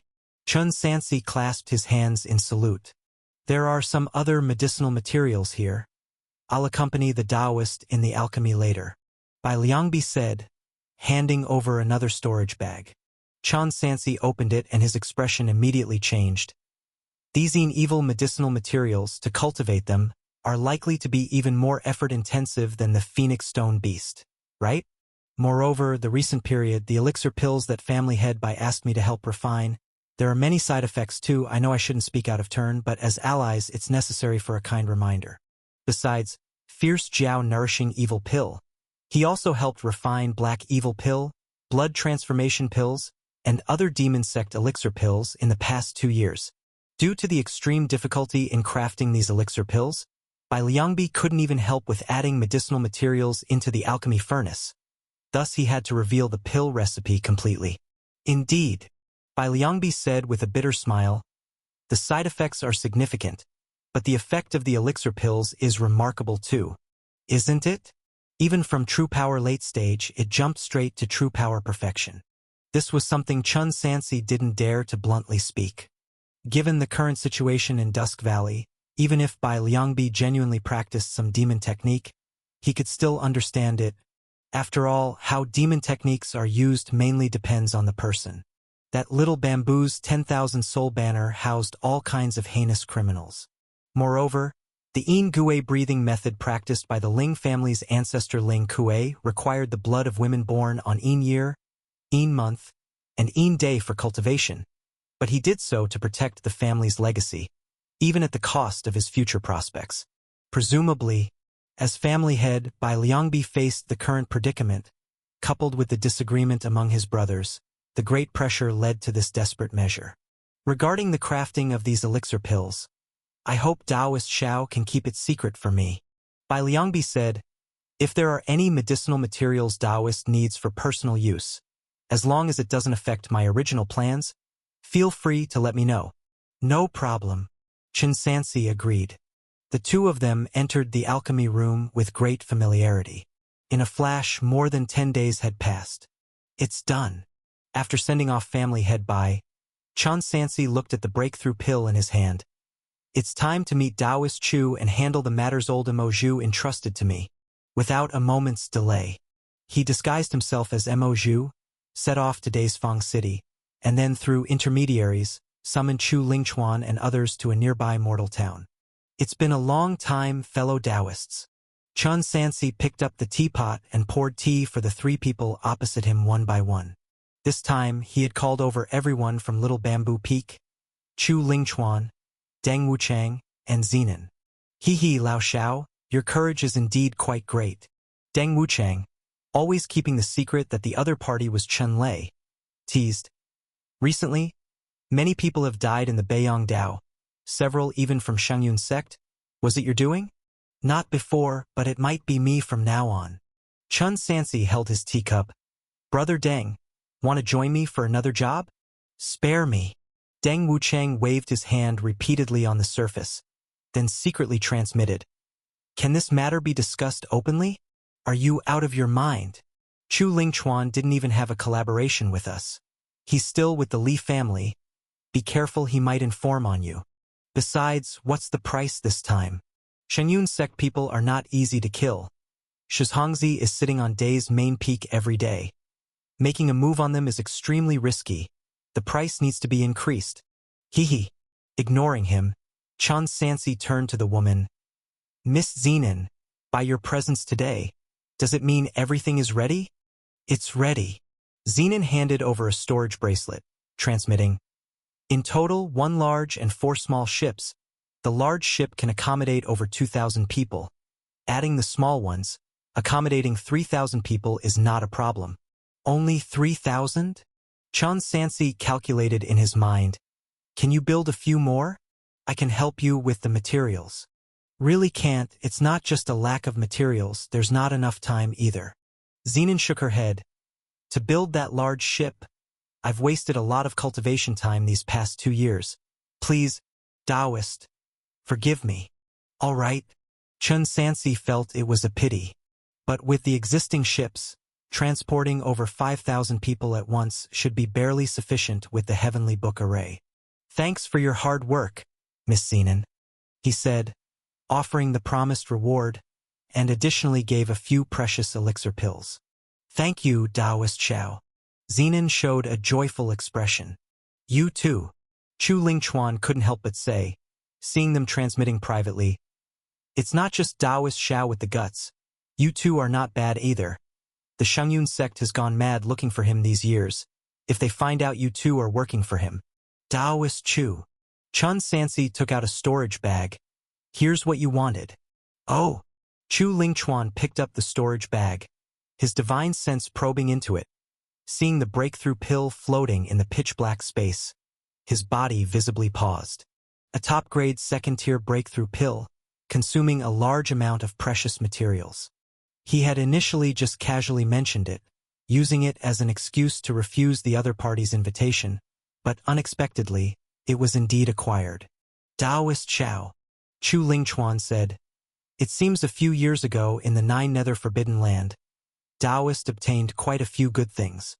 He had also participated, but the harvest was meager, and later when the Forbidden Land collapsed, he almost lost his life. I promised Taoist I would, so I naturally have to try my best. Chun Sansi transmitted. Now that Taoist Chu has obtained the items, can the matter promised last time be accomplished? Chu Lingchuan weighed the storage bag back and forth, pondering for a moment, then transmitted into his ear, repeating the previous sentence. It seems the heavenly materials and earthly treasures emerging from the 9 Nether Forbidden Land this time are indeed plentiful. The implication was to raise the price on the spot. Chun Sansi understood what he meant. He needed to rely on others, so he didn't show any resentment, simply saying, Taoist might as well just say what else is needed.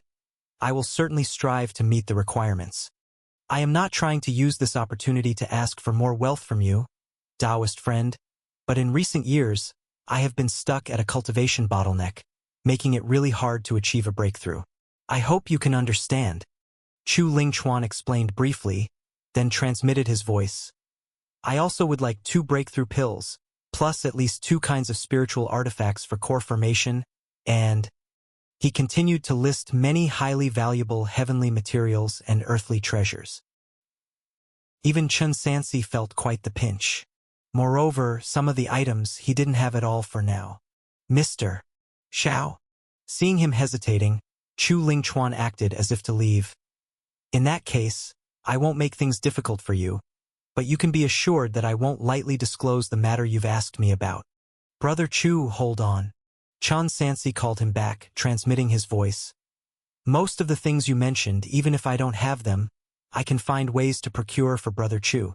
However, for the 2 kinds of spiritual artifacts for core formation, I only have this one fire Lingji for now, and even if I'm willing to spend spirit stones, I might not be able to purchase more. The fire Lingji. It was a trophy he obtained after annihilating the disciples of the Guiyuan sect, sufficient for 2 people to use, but any more, he truly had none. A single foundation establishment pill is enough for low-level loose cultivators to fight to the death, so a spiritual artifact that enhances the success rate of core formation is naturally priceless and in high demand. It seems Mr. Xiao truly possesses spiritual artifacts for core formation. Chu Lingchuan marveled internally once again, envying the luck of the other party. He continued, I feel that my conditions aren't unreasonable. After all, agreeing to work for you is akin to courting the world's greatest disdain, leaving me with no footing in the cultivation world thereafter. How about this? After deliberation, Chun Sansi offered another proposal. As long as Brother Chu nods in agreement, the fire Lingji can be yours now. As for the other spiritual artifact for core formation, I can promise that if I obtain it, you'll be given priority. How about that? Very well. Chu Lingchuan agreed. But words alone can't be trusted. Why not make a heavenly Tao oath, so I can proceed without concerns? Heavenly Tao oath. The so-called heavenly Tao oath is actually akin to a contract. Once committed, failing to uphold it in the future would affect the oathmaker's state of mind, greatly increasing the risk of demonic possession during a breakthrough. Such oaths are usually made mutually by both parties in a transaction. If only one party swears and not out of their volition, it's often a requirement from the superior to the subordinate. The teleportation array at Daisfang City concerns the survival of the entire eastern continent. Chen Sansi had no other choice. Moreover, he had always been true to his word, and since the other party insisted, he had no choice but to comply. However, just when he was about to make the oath, Dongfang Jingxing, who had been guarding the door of the private room, burst in abruptly. Isn't this Taoist friend surnamed Chu asking for a bit too much? Dongfang Jingxing said bluntly. My senior brother Xiao has already agreed to offer you something you might not even get risking your life for, and my senior brother Xiao keeps his word, so why force him? Hiss. Chu Lingchuan looked up and down at the eunuch. This young brother's words aren't right. I just want a guarantee. Is that wrong? Junior brother. Chen Sansi scolded. You have no place to speak here. All right. Insisting on swearing, huh? Ignoring the obstruction, Dongfang Jingxing said, I will swear on behalf of my senior brother. He knew that once the emperor spoke, it was a done deal. But this was different from making a heavenly Tao oath. An ordinary promise just means doing one's best, but once sworn, it's as if a stone weighs on one's chest, and unable to fulfill it means a perennial feeling of indebtedness. I, Dongfang Jingxing, swear upon the sun, moon, mountains, rivers, and the great Tao of heaven and earth. Before others could react, Dongfang Jingxing quickly formed seals and loudly made a vicious oath towards the sky outside the window. This, Chu Lingchuan was visibly surprised by the resolute action of the young man. Taoïste que. Dongfang Jingxing squinted. Is this enough or not? Hee. Chu Lingchuan calculated internally. This kid being willing to swear a heavenly Tao oath for Xiaofeng shows their close relationship, which should be enough. If he insists forcefully, it might backfire. With that thought, Chu Lingchuan said, It's enough, certainly enough. He turned his gaze to the side. Taoist Xiaofeng, from now on, Chu will follow your instructions. Just let me know what needs doing. Looking at Little Bamboo, Chen Sansi put aside his thoughts and merely responded to Chu's inquiry. For now, there's nothing to do. Taoist Chu just needs to guard near the teleportation array and activate it when I need it. All right. Chu Lingchuan nodded with understanding. I will remember. In that case, I will head back and await Mr. Zhao's notice. Hold on. Dongfang Jingxing stopped him. Taoist Chu, I just swore an oath. Shouldn't you do the same? Otherwise, who knows if you'll switch allegiance midway. Chu Lingchuan was taken aback, then said with a forced smile, Of course. He then took a heavenly Tao oath promising to open the teleportation array in the future. Only then was he allowed to leave. Brother Deng, Miss Zinan. Chen Sansi turned to the two.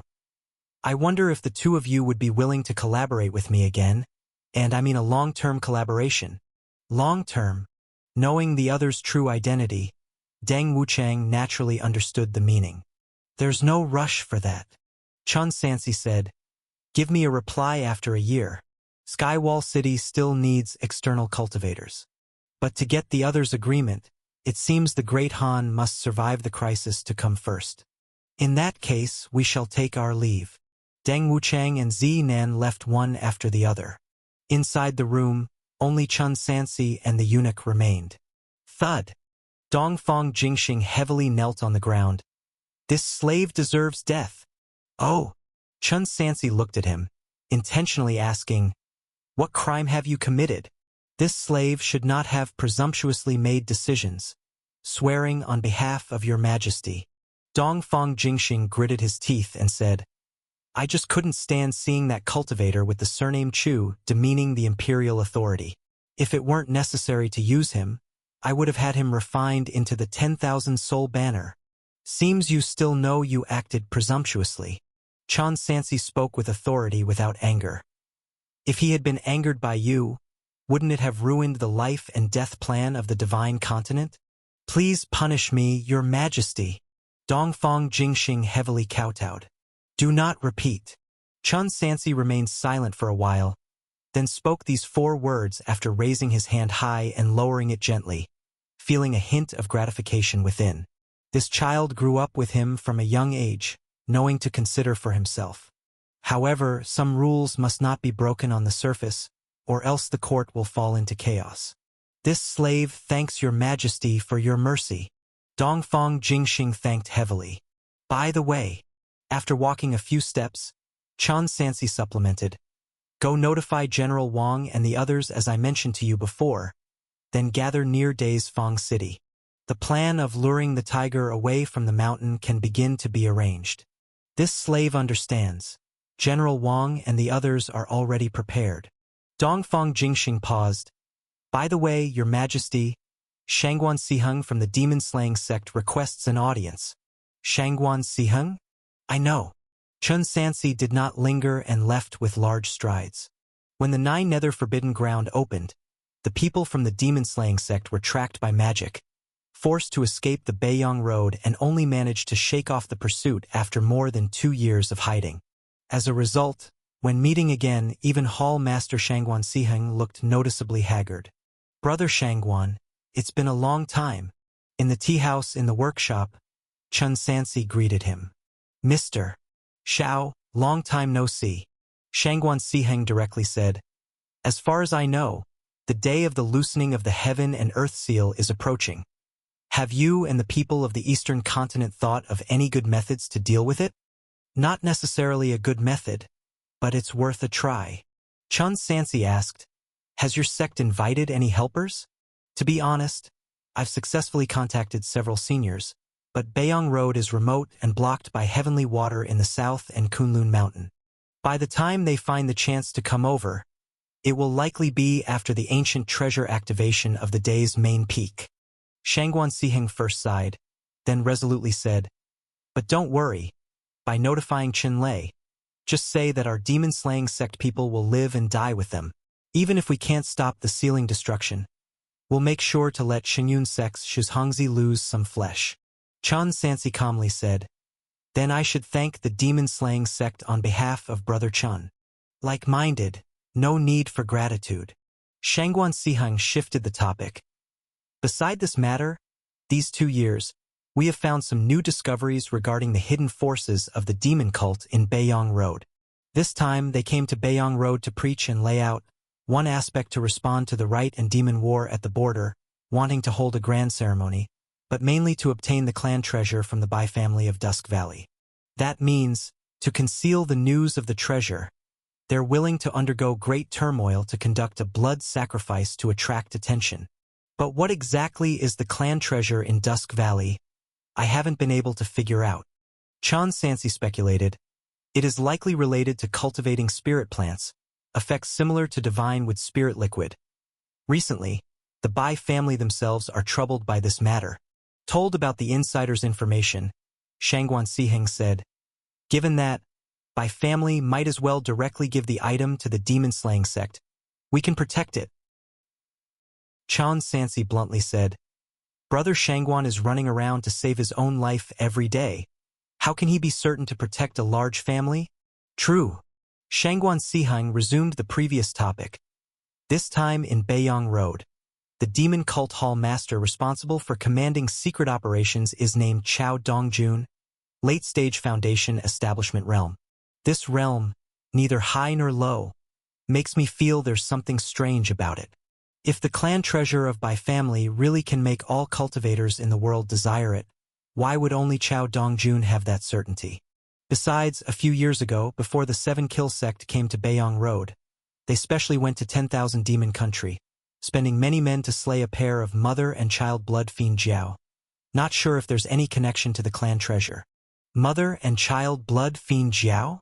Chun Sansi had read through related brief records. The mother and child blood fiend Jiao is actually a type of Jiaolong that accompanies its offspring for life, rarely seen and notoriously violent. This Jiaolong has very unique habits. Regardless of how the two cultivate, most realms are accumulated on the offspring Jiaolong. Hence, even living together, the realm disparity between the two will continue to grow. Even more bizarre, the mother can tightly control the child Jiao through bloodline, making the offspring sacrifice in critical moments to save itself. As for the use of various parts of this strange Jiao long after its death, the books did not mention much, so he did not know. There are many uses, Shangguan Siheng explained. Due to the heavy blood fiend aura in their bodies, demon cultivators love consuming its flesh, using its tendons and scales to craft magic artifacts. I suspect, before coming to Beiyang Road, they specifically slaughtered a pair of mother and child Jiaolong to use them here. Brother Shangguan speaks reasonably. This matter will require you to investigate thoroughly. If we can understand the demon cult's plan, it might give us a chance. Chun Sansi said. Besides, there are some things lately needing manpower from your sect for assistance. He told parts of the luring tiger away from the mountain plan and exchanged other information, unknowingly conversing for half a day. When he left the tea house, it was already dusk. Apart from romantic places, the various shops of Daisfang City also began closing one after another. Loose cultivators returned to their cave mansion areas to rest.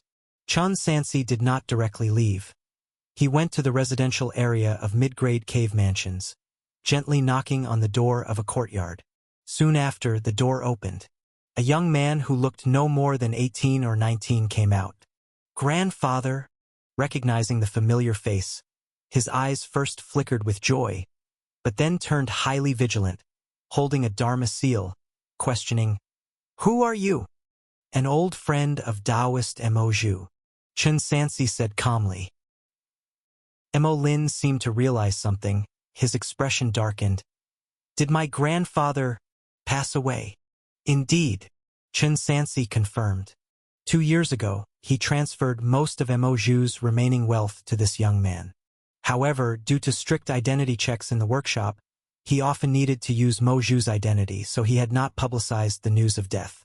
And the true talisman manual, due to its complex content, copy reproduction was extremely slow, completed only recently. Thus, Chun Sansi came today, intending to hand over the manual's copy as promised, and impart some insights. If the young man was willing, he would also teach cultivation techniques and cultivation know-how to repay the favor Mo Zhu left behind before his passing. Mo Lin held the jade scroll, looking at its contents. His heart was a mix of emotions. Finally, he cupped his hands and bowed. Thank you, Senior. For loose cultivators, when a person dies, their belongings become unowned, and whoever finds them can claim them. Even if they don't return them, no one would know. It is I who should thank you for the gift, Mr. Mo. Chun Sansi asked, Kid, what are your plans next? Mo Lin put away the jade scroll and, after some thought, resolutely said, Head south to Heavenly Water to join the immortal sect. Grandpa died for me. I should pave a grand immortal path to live up to his spirit in heaven. Very well.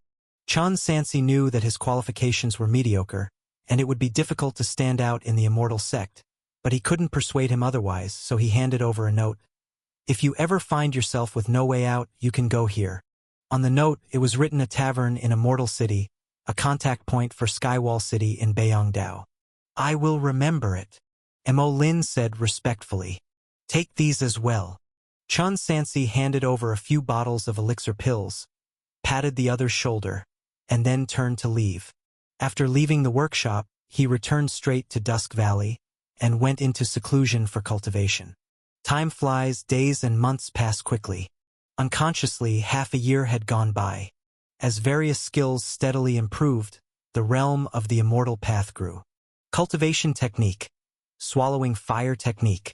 Foundation establishment early stage. Progress. 455/500. It's just a pity that Chun Sansi did not have the subsequent inheritance of the martial arts dragon scripture. Changing to another cultivation technique might affect the martial arts limit unless it was highly compatible with the dragon scripture. According to the normal progression, his next realm should be the true power realm perfection. After the opening of 3 parts and 8 scenic gods, the true power perfect realm involves refining the 5 organs gods within, uniting the 5 elements, forging glazed viscera. After this, with heavenly materials and earthly treasures, one can refine the golden body, achieving a golden refined body, glazed 5 viscera, and glazed golden body. Currently, by family master Bai Liangbi seems to be diligently cultivating at this realm. Rumbling. A great noise outside the cave mansion interrupted Chun Sansi's meditation. This day's Fang City. He opened the stone gate, rose into the air, and looked into the distance, seeing a dazzling golden light rising from the peak of Daze's main mountain. The day of the ceiling loosening grows nearer. Shengyun sect has started to prepare for the formation activation. According to intelligence later provided by the demon-slaying sect, after the seal is broken, the immortal sects near Beiyangdao will all send people to explore the eastern continent. Time becomes increasingly pressing.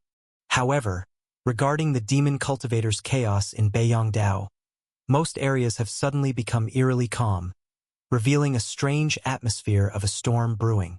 Only a few places have continued incidents of missing people. Among them includes Dusk Valley. In just half a year, more than 20 people have disappeared from the Bai family. This has led to panic within Dusk Valley. Even Chun Sansi had to take time each night to patrol, but he found no results. A few days ago, right after the incident, he rushed to the scene and personally encountered the demon cultivator capable of turning living people into mummies. But unfortunately, the other party's strength greatly surpassed his, and he had no way to capture him. Therefore, Chun Sansi had already planned to secretly find help from outside, hoping to capture the demon cultivator in the next attack. Little Bamboo. He took out a letter from his sleeve. Today you'll deliver this letter to the demon-slaying sect. At your command. Dongfang Jingxing immediately complied. Chun Sansi then stepped onto his flying sword and left Dusk Valley, heading straight to Ronghua City. In the wilderness. It's tough. Zhu Qingfeng, a disciple of Shengyun's sect, sat cross-legged on the back of the immortal crane, muttering to his fellow disciples beside him. Coming to Beiyangdao this time, we got nothing, busy like livestock every day, and there's always life-threatening danger. Yes, his fellow disciples echoed. The collapse of the 9 Ghosts Forbidden Land, senior brother Zhang Jinsheng and the others died in it, and recently the demon cultivators went crazy, capturing people everywhere for training, making me not dare to venture out of Daisfang City. Speaking of senior brother Zhang Jinsheng, Zhu Qingfeng said seriously, who could have done it? Such courage. Everyone knows senior brother Zhang is the second elder's most valued disciple, the best core formation candidate of our generation. Because of this, the second elder is furious, sending many disciples to investigate. Even another true disciple came. Who cares? It will be over soon. His fellow junior disciple said. At most another half year, the ancient leftover treasure activates, breaking the turtle shell of the eastern continent, and we can go back. Yes. Zhu Qingfeng nodded. Though this incident is troublesome, we can exchange for quite a lot of sect merits. After returning and getting resources, our realms will surely advance further. Hee, all right? In the team, an older cultivator spoke. Let's hurry up. Those fairies in Huansai Pavilion are quite in demand recently. Go late, and we might miss out. Right. Talking about this, Zhu Qingfeng's eyes brightened. He said indulgently, without personally experiencing it, you'll never understand the mystery inside. Just like senior brother Wang Jun, still a pure young body now. Senior brother Wang Jun is good in every aspect, just too timid, especially after reaching foundation establishment, cautious of getting entangled in karma. Our senior sister Zhao has a deep affection for him, yet he avoids her at all costs. I can't fathom what he's thinking. The group from Shengyun sect chatted and laughed as they flew towards Ronghua City. But right at that moment, above their heads, a crimson light suddenly flared up, forming a net-like pattern in the sky and descending towards them. This isn't good. It's an ambush. Zhu Qingfeng and the others hastily summoned their respective magic artifacts to deal with the unexpected turn of events. After finally breaking through the heaven and earth net, they realized they had long been trapped in a heavy siege. Looking around, the place was densely packed with demon cultivators. These people wore masks to conceal their true faces, wielding various magic artifacts and exuding an intense murderous aura. "How bold of you! Do you know who we are?" Zhu Qingfeng shouted sternly. "We are inner sect disciples of Shangyun's sect. You demon cultivators may bully loose cultivators, but daring to target us, are you tired of living? What is Shangyun's sect to us? It's not like we haven't killed them before. Even the people from Guiyuan's sect and Spirit Silence Cave have not survived under our hands."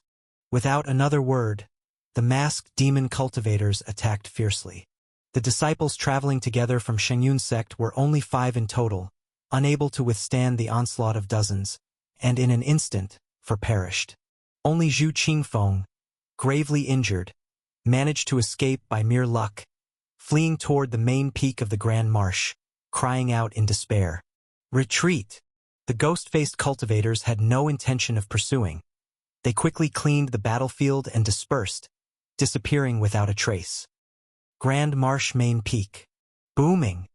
The Demon Destruction Great Formation entered a semi-operational state, and at the position of the Array Eye, a golden flying sword hovered, containing supreme power from ancient times. The formation took the spirit vein as its foundation, continuously providing mana to the ancient remnant sword, releasing violent sword chi, ready to strike. Not far away, the golden core cultivator Shizhongzi sat cross-legged as usual on the edge of the cliff. On his left was the direct disciple Wang Jun, while on the right stood a young disciple with a short beard. "Fourth Elder."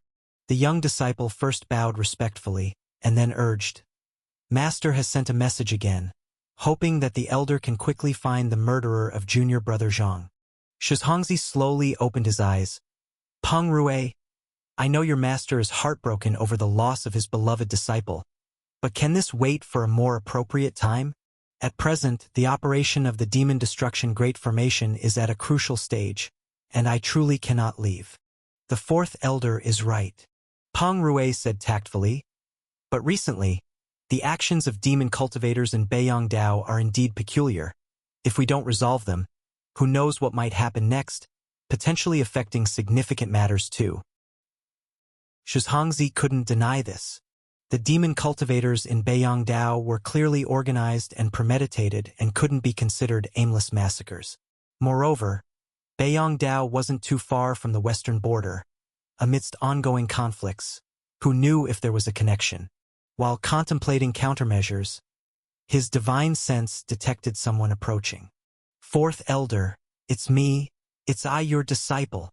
Zhu Qingfeng finally saw the elder. Unable to sustain sword flight, he staggered and fell, vomiting several mouthfuls of blood.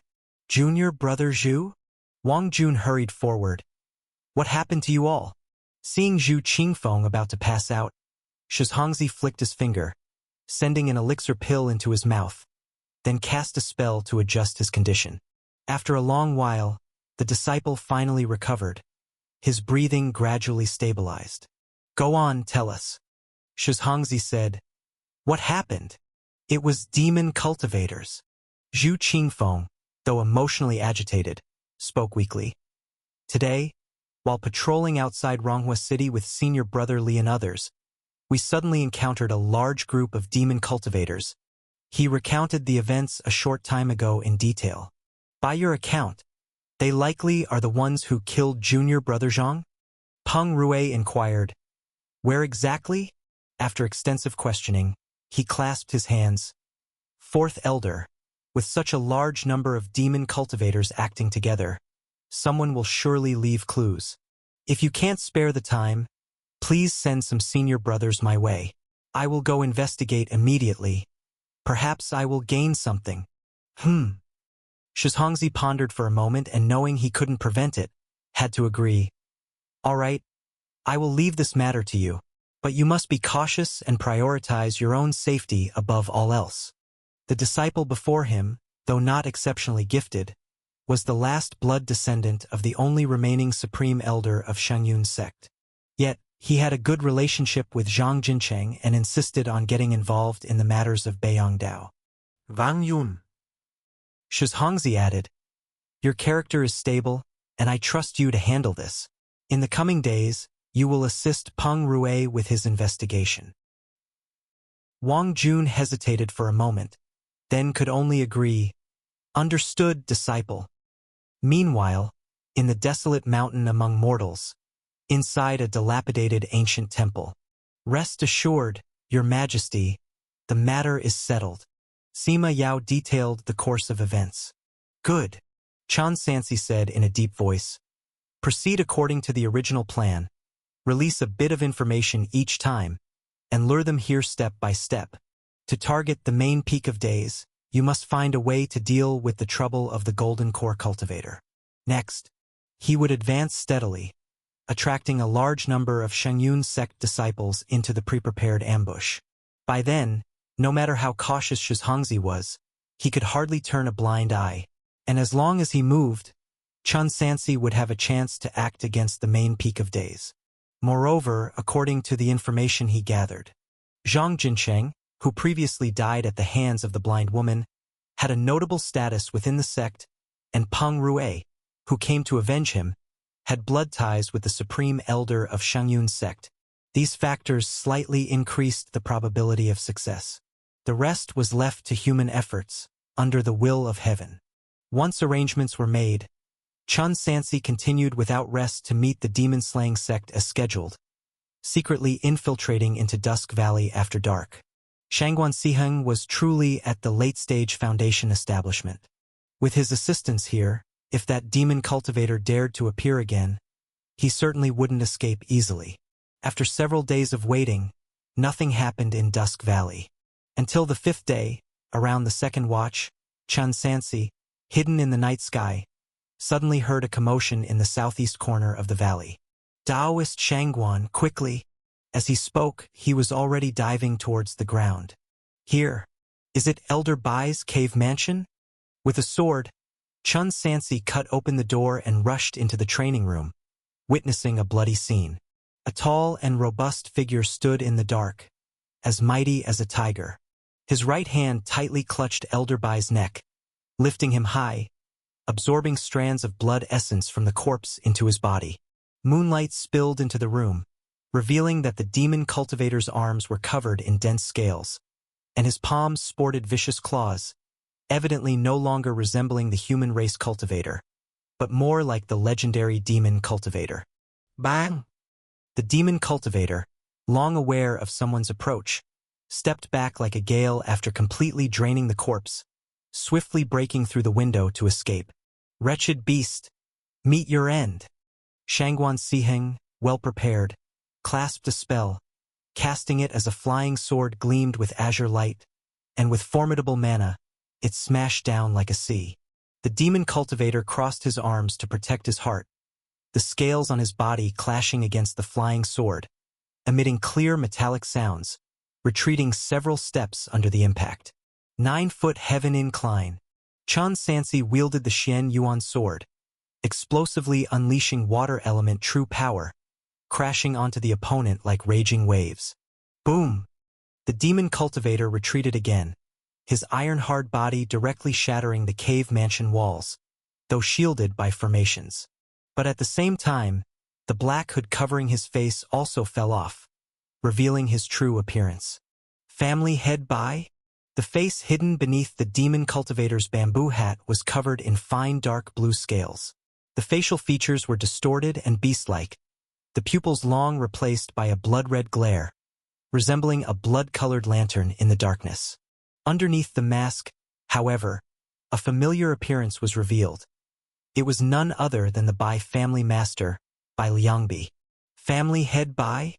Even though Chun Sansi had mentally prepared himself, witnessing this scene in reality made it hard for him to believe, because he was the one killing his own family members.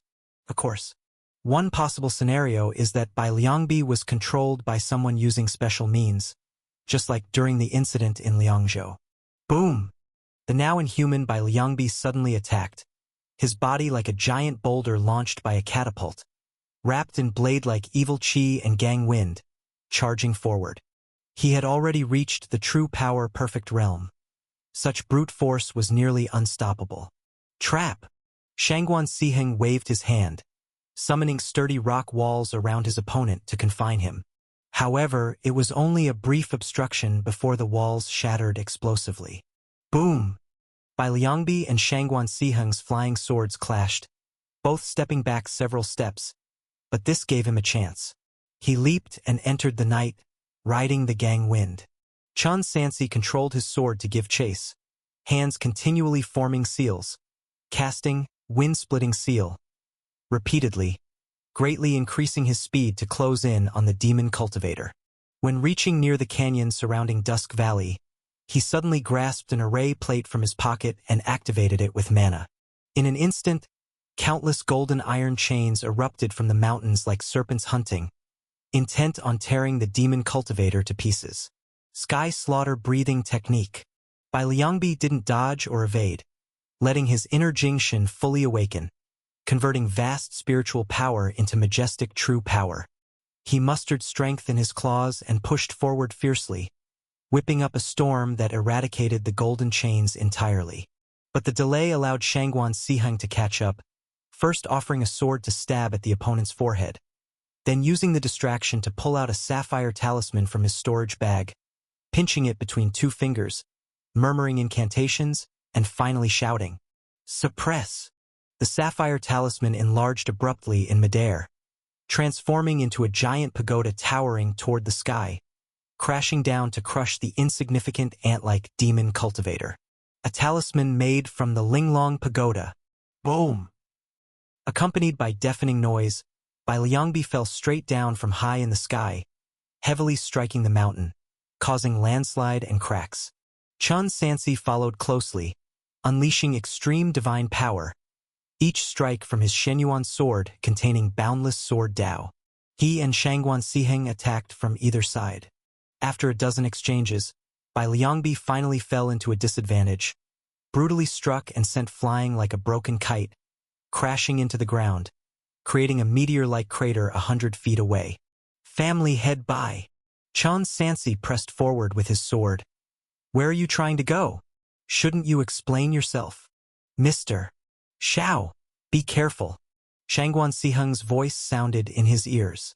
Amidst the dust, a bolt of lightning flashed, followed by a tremendous storm sweeping outward. In fact, before the warning, Chun Sansi had already sensed the anomaly using Qi observation skill and retreated early. Yet even so, the thunderstorm pursued relentlessly. Thick earth decision. Chun Sansi conjured up a shield, yet it shattered instantly, unable even to rebound. He felt a choking sensation, lost balance, and crashed heavily into the ground, knocking over an ancient tree with a diameter over a yard. Divine Willow. Bai Liangbi held a willow branch in his hand, vibrant buds growing on its surface, containing thunderous energy within. Suppress again. Shangguan Siheng wielded the talisman to engage in a fierce battle. Not long after, the talisman's glow noticeably dimmed, clearly enduring tremendous consumption. On the opposite side, Bai Liangbi gradually weakened, struggling to cope with the side effects of forcibly using the Divine Willow. Enough! After another confrontation, Bai Liangbi withdrew violently, shouting. Both sides stopped fighting. Cough, cough, cough. Bai Liangbi coughed several times, his body shrinking, scales on his skin rapidly fading, his appearance reverting to normal. He said helplessly, "Mr. Shao, it's a misunderstanding. Let's not fight anymore." "Oh." Chun Sansi observed the opponent's state, realized Bai Liangbi was conscious, not controlled, meaning he deliberately killed Bai Shifeng and other family members. "Over there. Quick." As they spoke, sounds came from the distance. The commotion made earlier was too loud. Everyone from Dusk Valley was gathering swiftly. "Mr. Shao." Bai Liangbi's murky pupils were bloodshot. "Please help cover up, or else Dusk Valley will be thrown into chaos, and neither of us will have a chance against them. He paused, adding, as long as Mr. Xiao agrees, can reveal the truth to you. Chun Sansi sensed by Liangbi's unwillingness to disclose, and as long as he and Shangguan Siheng remained together, he wasn't afraid of an attack. After careful consideration, he nodded to agree. All right. Meanwhile, Bai family members crowded in. Big brother. Bai Linshuan hurriedly arrived. How are things here? Old Qi was killed. Escaped again? Bai Laosi looked around and, not seeing the demon cultivator, came to this conclusion. Bai Liangbi pointed to the southeast direction, feigning anger as he said, Mr. Xiao and I jointly tried to stop him, yet couldn't hold the opponent. Old Qi was also killed.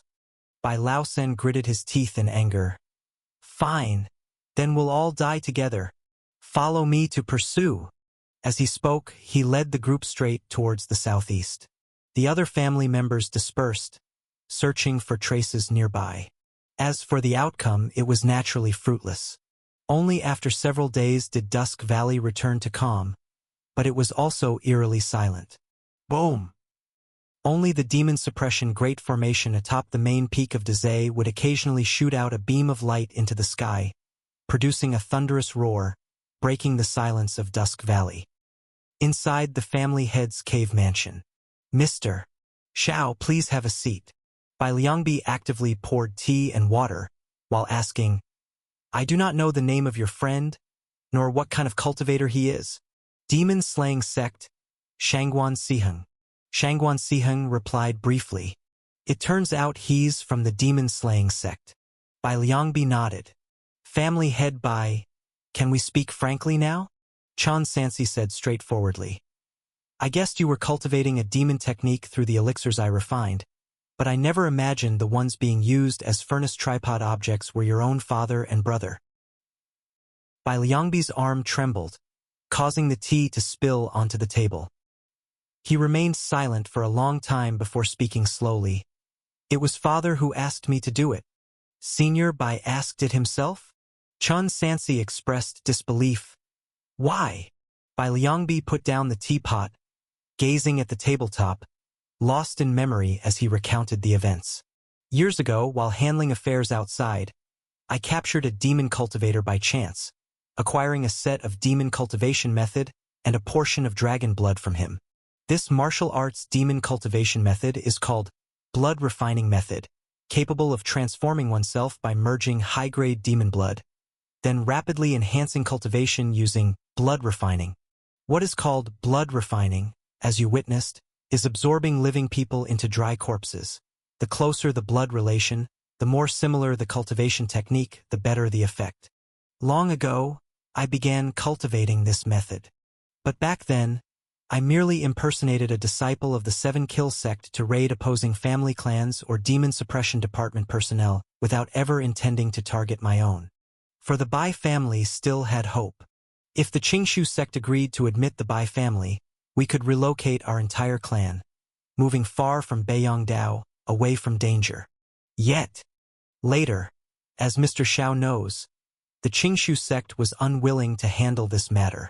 Plus, after father returned from the 9 Nether Forbidden Land, he was left with only one breath, incapable of finding aid anywhere.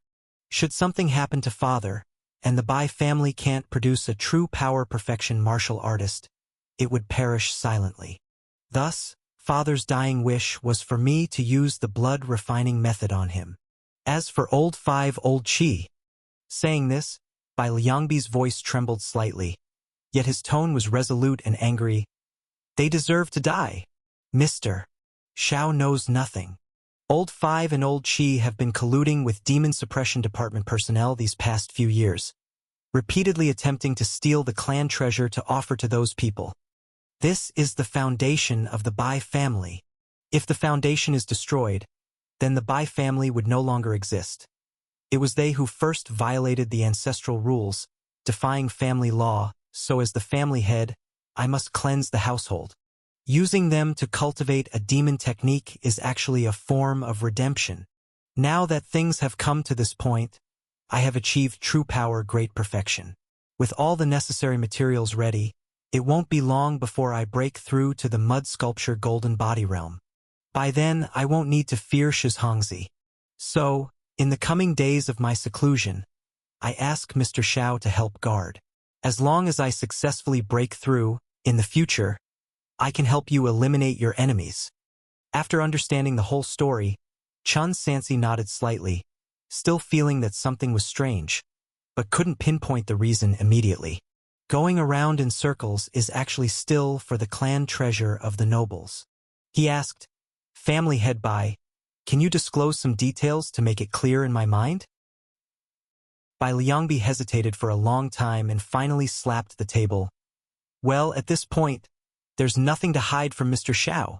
If he continued to conceal, failing to gain the other party's trust, the Bai family might lose even their last ally in a time of crisis. It's just..."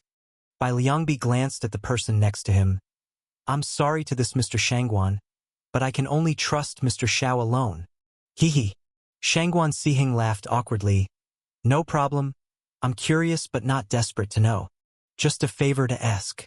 Could Mr. Bai let me look at that set of blood refining technique?" "No problem." Bai Liangbi nodded in agreement, tossing a jade scroll towards him. "However, to practice this technique, one needs dragon blood of 3rd tier or above.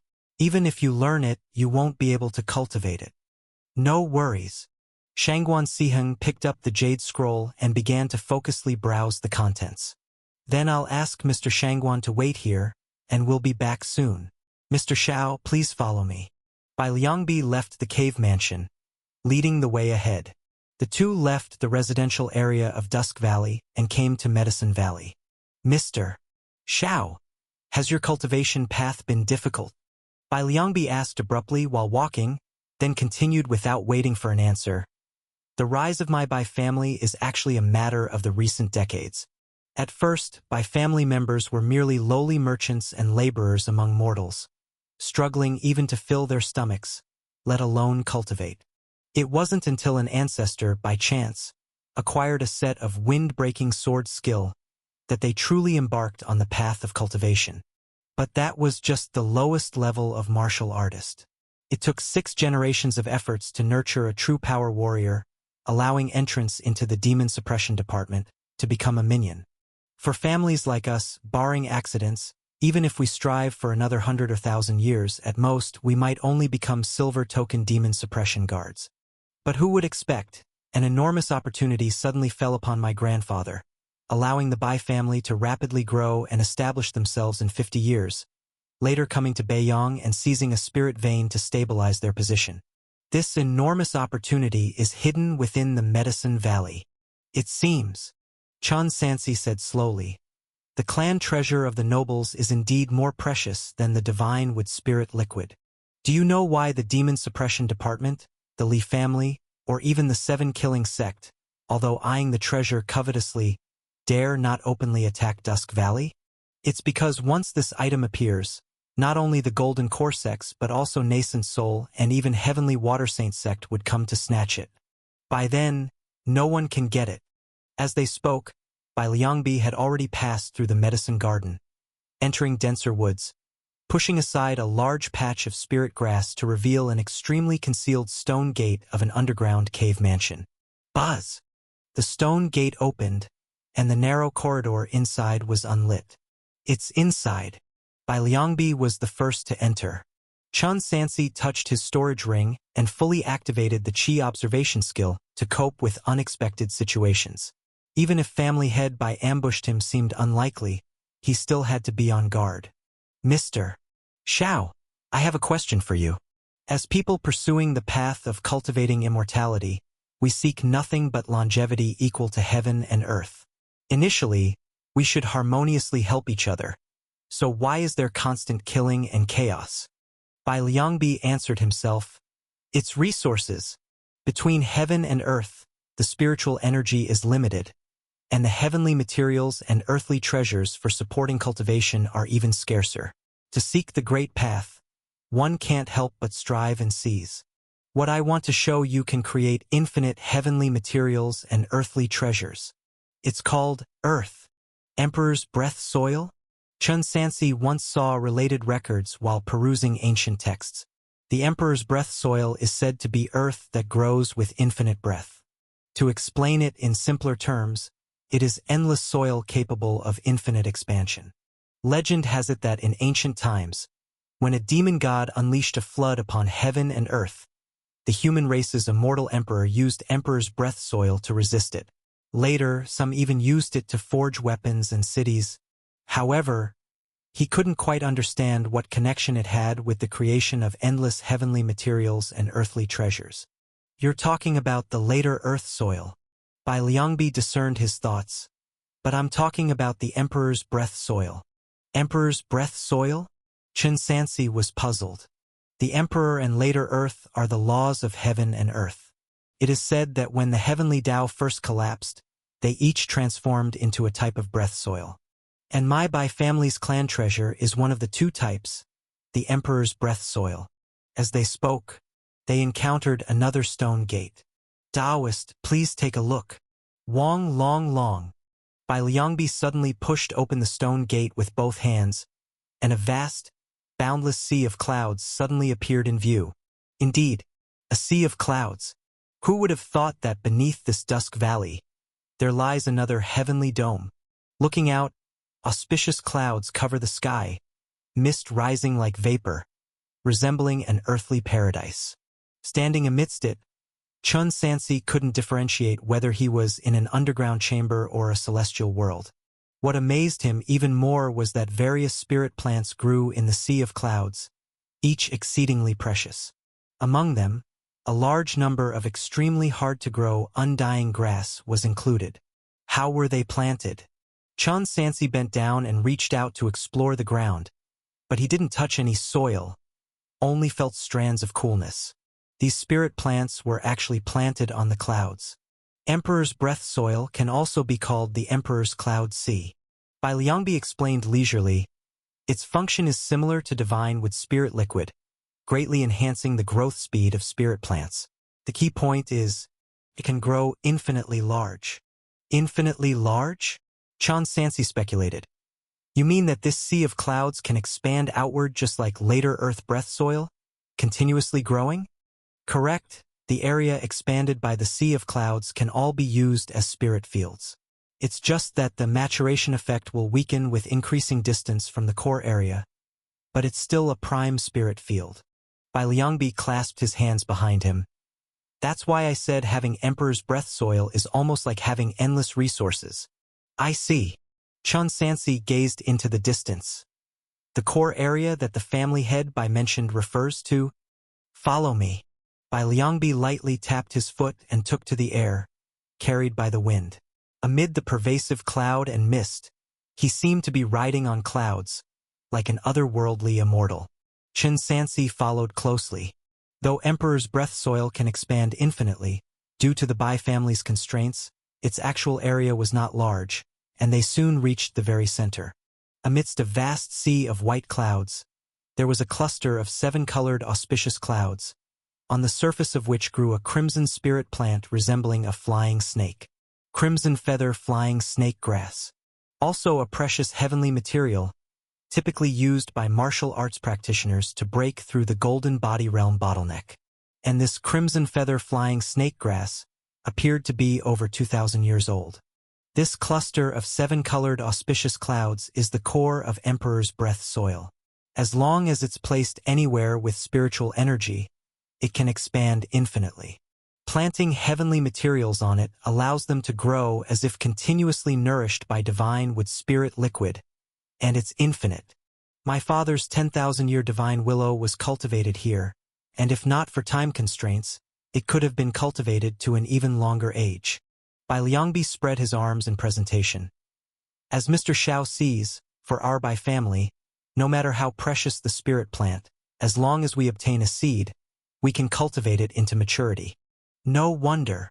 With his curiosity satisfied, Chun Sansi remarked, no wonder the Demon Suppression Department, and those from the 7 Killing sect, both want the breath soil but dare not make a scene to attract attention. The same saying applies. A humble man with a precious jade invites misfortune. The reason our Bai family doesn't dare publicize it isn't just because of this.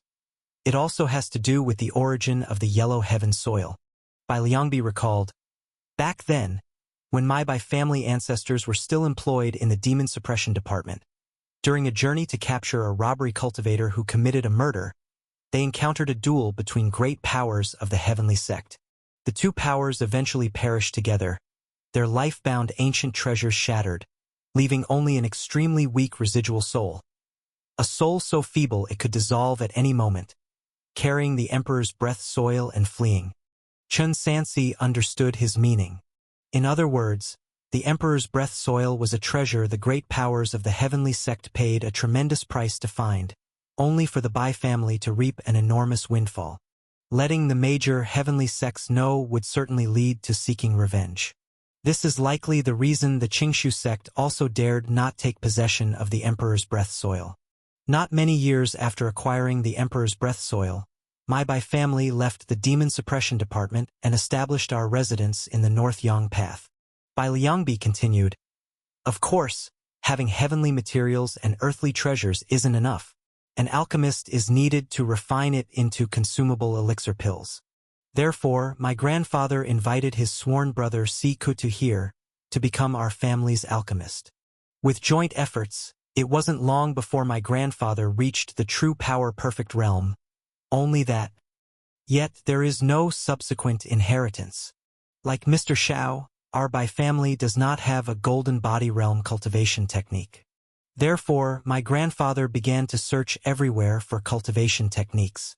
After finally receiving some news, he brought a large amount of heavenly materials and earthly treasures, preparing to see if he could exchange for an inheritance compatible with our Bai family's ancestral cultivation technique. Who would have thought? That scoundrel Si Kutu had long coveted the emperor's breath soil and conspired with outsiders to set an ambush, causing the Bai family to be left in dire straits after that battle. The news about the emperor's breath soil was also spread from his lips. Since then, the demon suppression department and others would occasionally come to Dusk Valley, attempting to verify whether the emperor's breath soil truly existed. After that, Mr. Shao, you should know what happened." After hearing the full story, Chun Sansi spoke. "What does family head Bai plan to do next? The matter of the emperor's breath soil has already been leaked. It won't stay a secret forever. The Bai family's starting point is too low. The qualifications of the previous generations were too poor, so even if they had heaven-shaking opportunities, they probably couldn't guard them well. That's why I chose to cultivate this blood-refining great technique." Bai Liangbi's tone became passionate. "My father left me a gold essence clay, and it won't be long before I can enter the mud sculpture golden body realm. By that time in Beiyang, those people won't dare to seize it. At most, they'll use it to threaten us into cooperating with Dusk Valley. In short, it's a form of deterrence. As long as the people from the Demon Suppression Department cannot directly act against the Bai family, the situation will be in a prolonged stalemate. During this stalemate, it will be an opportunity for the Bai family to enhance its strength. This way, even if they can't ultimately protect the Earth someday, the Bai family will have a greater chance of survival and can make more preparations in advance. Mr. Shao, please keep what you've seen and heard today a secret," Bai Liangbi said seriously. "My suggestion is that Mr. Shao stays in Dusk Valley and becomes a tributor here. As long as you help the Bai family through this difficult period, with the Emperor's breath soil here, would resources ever be lacking in the future? After achieving the mud sculpture golden body, will it really be enough?" Chun Sansi was somewhat skeptical. "It might not be enough elsewhere, but it's enough in Beiyang." Bai Liangbi said, "Throughout the Sky-Water continent, golden core cultivators are few and far between. The Demon Suppression Department and the Seven Kill Sect wouldn't easily dispatch too many cultivators above golden core here, as that would surely draw attention and benefit no one." Chun Sansi nodded slightly.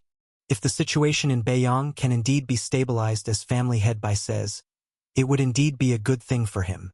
"Too many people are watching me recently. We should not stay here long. Let's talk outside." Bai Liangbi gestured invitingly. As the two returned the way they came, he said, "In half a month, I will begin seclusion to refine the gold essence clay. At that time, I hope Mr. Xiao will stay in the valley to look after things, and I will surely repay you heavily when I emerge from seclusion." Gold essence clay. Mentioning this, Chun Sansi felt something odd. Family head by, do you remember my warning?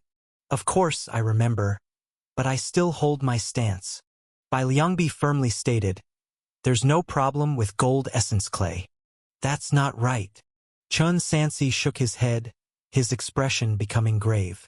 He suddenly realized there was a major flaw in the entire affair. That is, the people from the Demon Suppression Department have always known that the Bai family obtained the gold essence clay, which could forge a mud sculpture golden body realm martial artist, and the gold essence clay was intentionally given to Bai Shifeng by them. Even if there's no issue with the clay itself, this point is certain. Those people aren't fools. How could they help their enemies become stronger? Saying there's nothing suspicious about it is impossible.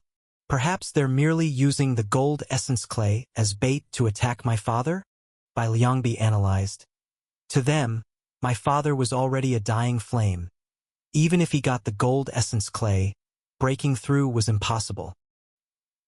Chun Sansi remained silent. Just as he was puzzling over this, a commotion arose ahead. At this moment, the two were near the exit of Medicine Valley. Shangguan Siheng had come over at some point, but was blocked by family members and couldn't enter. Taoist Shangguan? Bai Liangbi rushed forward. What's the matter? Let's talk privately. Shangguan Siheng had a serious expression. In a secluded place, Bai Liangbi cast a puzzled gaze. Family head Bai. Shangguan Siheng asked, when you practiced blood refining technique, did you refine dragon blood into your body? Naturally. Bai Liangbi did not deny it. The blood refining technique is actually a branch of the demon martial arts, with the most crucial point being the transformation of the body through high-tier demon blood. There's a problem with that blood. Shangguan Siheng glanced sideways. Mr. Xiao, do you still remember the Jiaolong I mentioned to you? The blood fiend parent and child Jiaolong? Chun Sansi quickly understood the implication. Are you saying that the blood used by family head Bai was likely from the child Jiaolong? Exactly. Shangguan Siheng held the jade scroll detailing the blood refining technique. This demon technique explicitly states that dragon-type demon beast blood is required, and various dragons can suffice, including the blood fiend parent and child Jiaolong. Chun Sansi realized the truth. This explains everything. The Seven Killer Sect, before coming to the official road in Beiyang, took great effort to collect the blood fiend parent and child Jiaolong, which must have a purpose.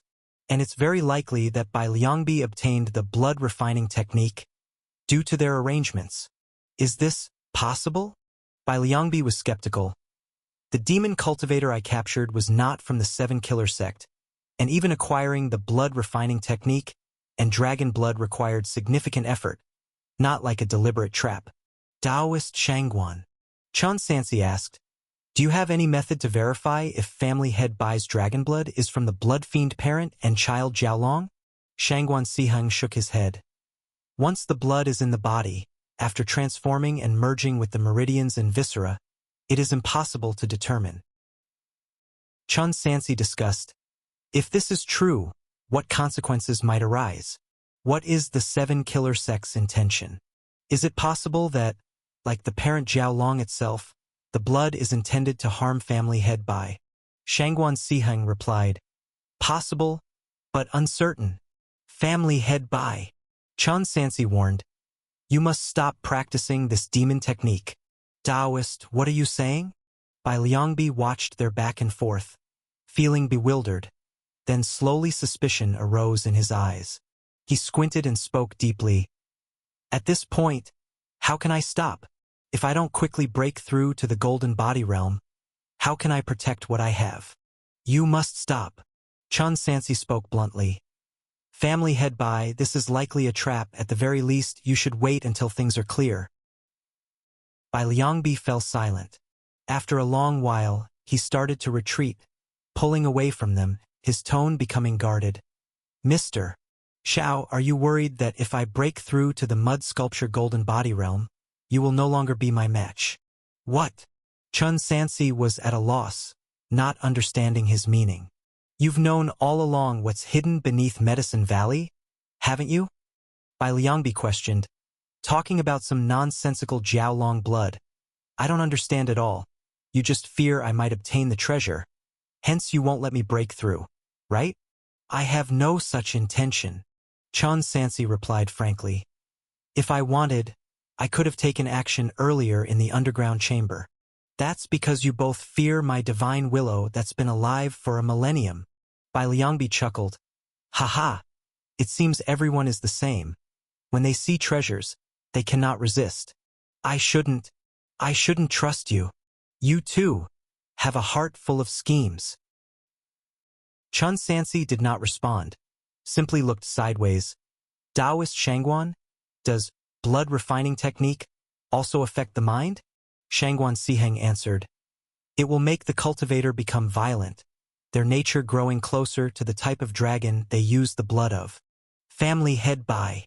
Chun Sansi consoled. If we were truly coveting the treasure, why didn't we just take action earlier? Indeed, Shangguan Siheng echoed. Even now, I still don't know what your clan treasure actually is. Listening to their words, Bai Liangbi's emotions gradually calmed down. He touched his forehead. Mr. Xiao, apologies. I lost my composure. No problem. Chun Sansi reminded once again. But this further confirms that the demon technique must not continue to be cultivated. Impossible. It must go on. Bai Liangbi's tone became violent again. He paused, speaking word by word. Things have come to this. There's no other choice. Mr. Xiao, even if there's really a problem with the demon technique I've already cultivated, I've long run out of options. This statement, Chun Sansi truly found himself unable to choose. Now, with Qingshu's sect unwilling to provide further assistance, the Bai family is already at a dead end. Either they gamble on a martial artist in the golden body realm, or face the annihilation of their entire clan. They even have no option to flee. Mr.